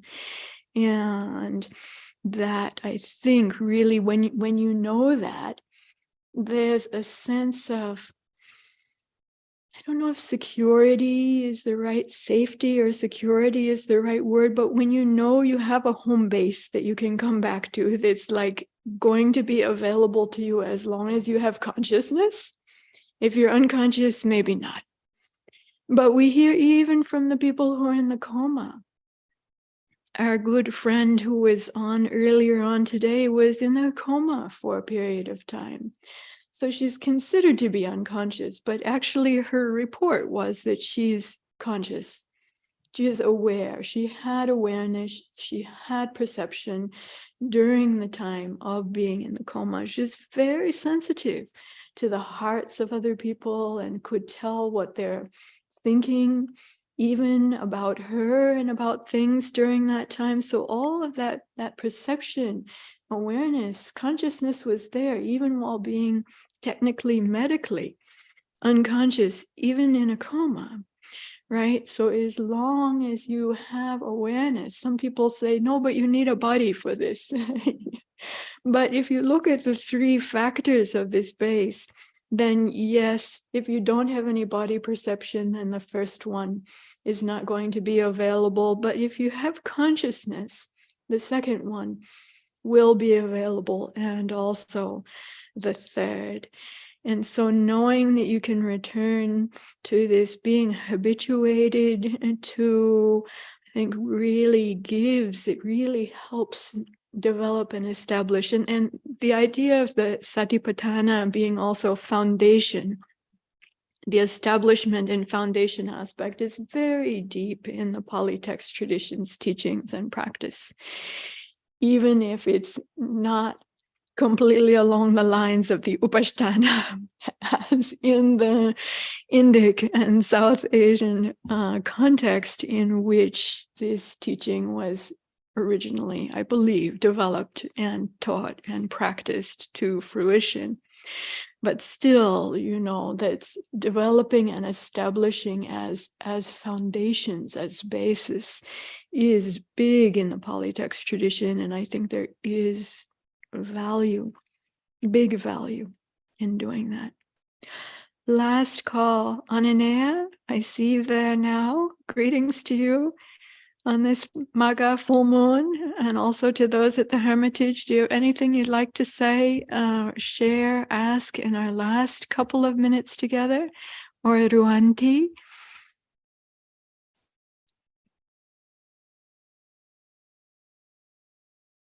Thank you. Thank you so much, Ayya, for the Dhamma teachings tonight. Exploring the meanings of the words, really added a whole new dimension to the perception that I had towards meditation, Satipatthanas understanding. So I think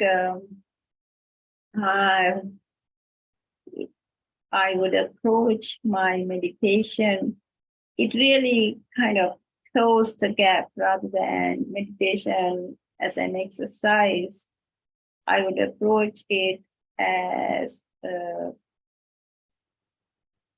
approach it with a more welcoming, much more close. I would have, I think, with a much more embracing attitude. Learning the meanings really changed my heart today. So I really thank you for the teachings tonight. Sadhu, sadhu, sadhu. Oh, I'm glad to hear that. Thank you very much for sharing and for your way of listening and taking in the teaching. I deeply appreciate that. Ananea, yes, please. I just want to, just a little add-on or whatever to what Sheila started out with and what Ruanti just said too, is that having that deeper context is really valuable.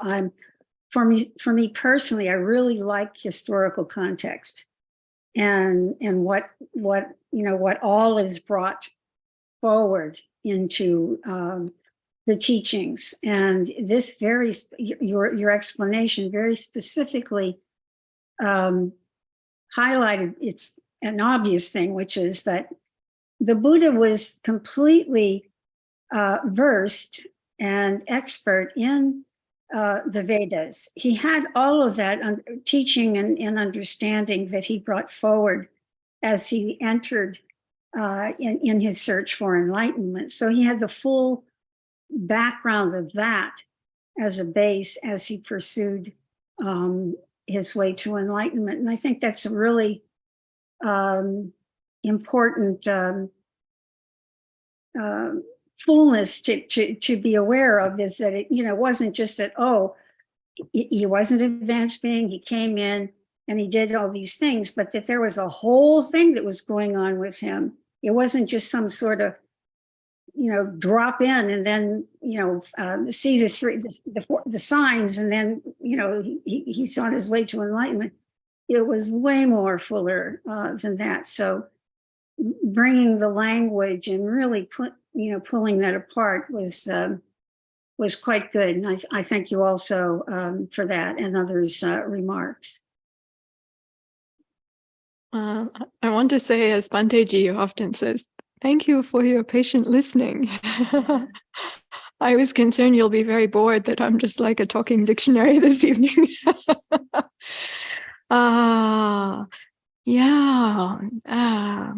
Our understanding of the Buddha and of the context is not just something out there, or not just something that happened long ago. It's something that's unfolding for us in the path now, when that becomes fuller for us and say like more deeply grounded, or opens up, or becomes more contextualized, or even just change in language that we're familiar with, and the language also of the heart can open up access for us, and can open up that really that touching the path, touching the ground of the path for ourselves.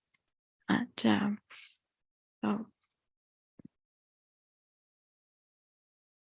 it works like that.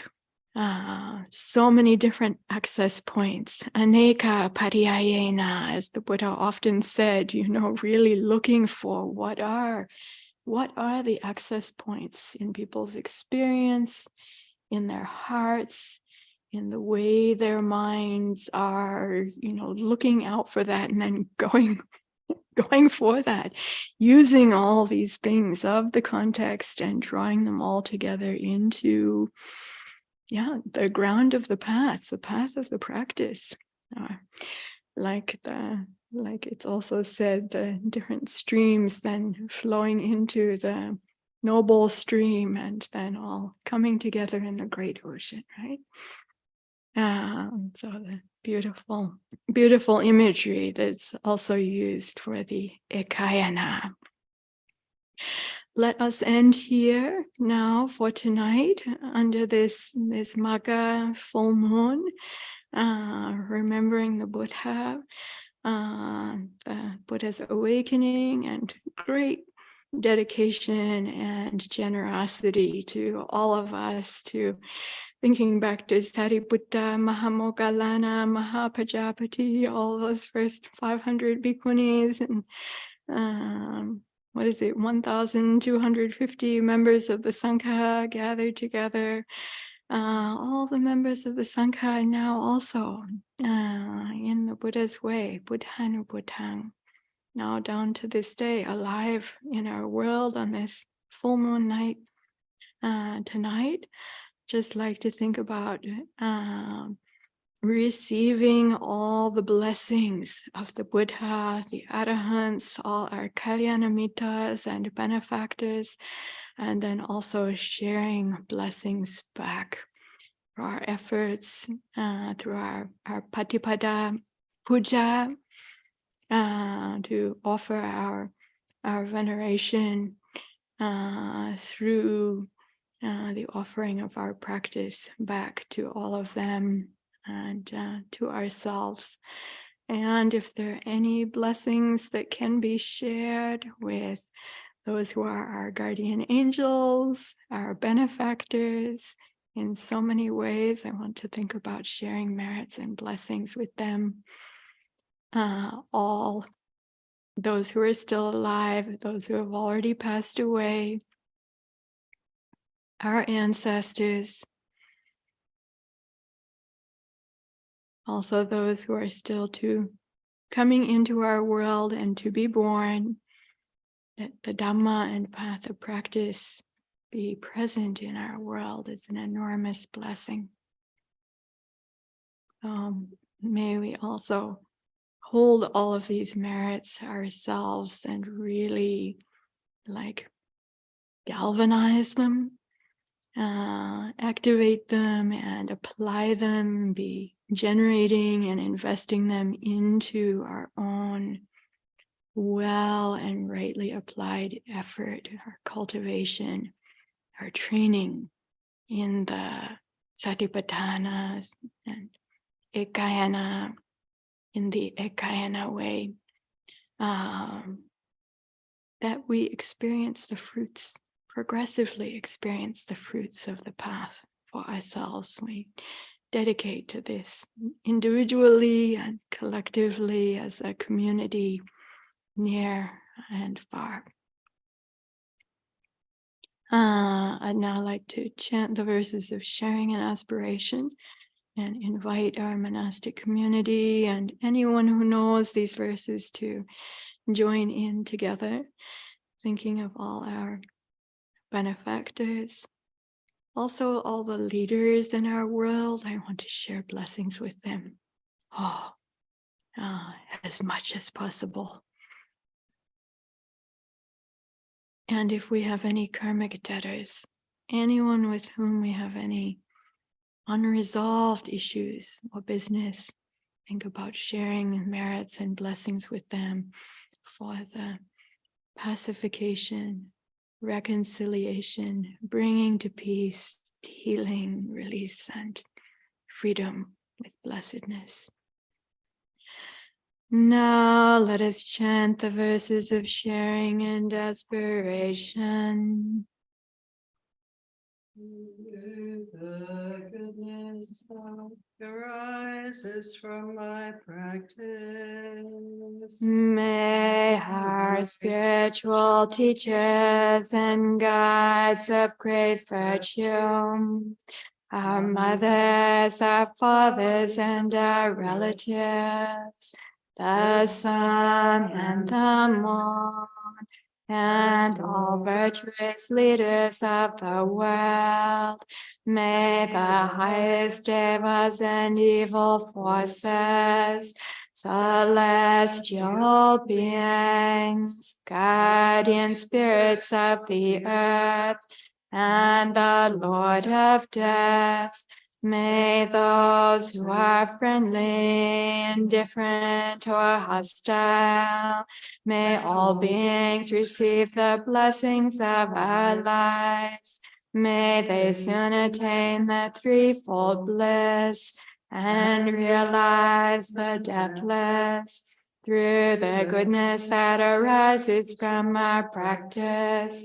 And through this act of sharing, may all desires and attachments quickly cease, and all harmful states of mind, until we realize Nippanam in every kind of birth. May we have upright minds, with mindfulness and wisdom, austerity and vigor. May the forces of delusion not take hold, nor weaken our resolve. The Buddha is our excellent refuge. Unsurpassed is the protection of the Dhamma. The solitary Buddha is our noble guide. The Sangha is our supreme support. Through the supreme power of all these, may darkness and delusion be dispelled. Now, to the Buddha, the Dhamma, and the Sangha, the Noble Triple Gem. Arahang Samma Sambuddho Bhagava Buddha Bhagavantang Abhivademi.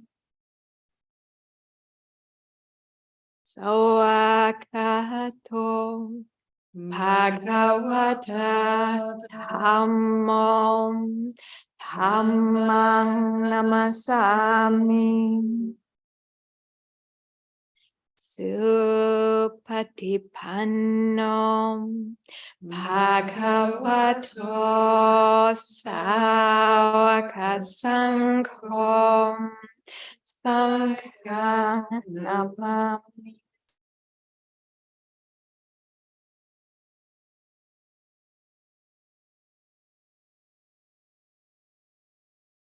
Triple Gem blessings.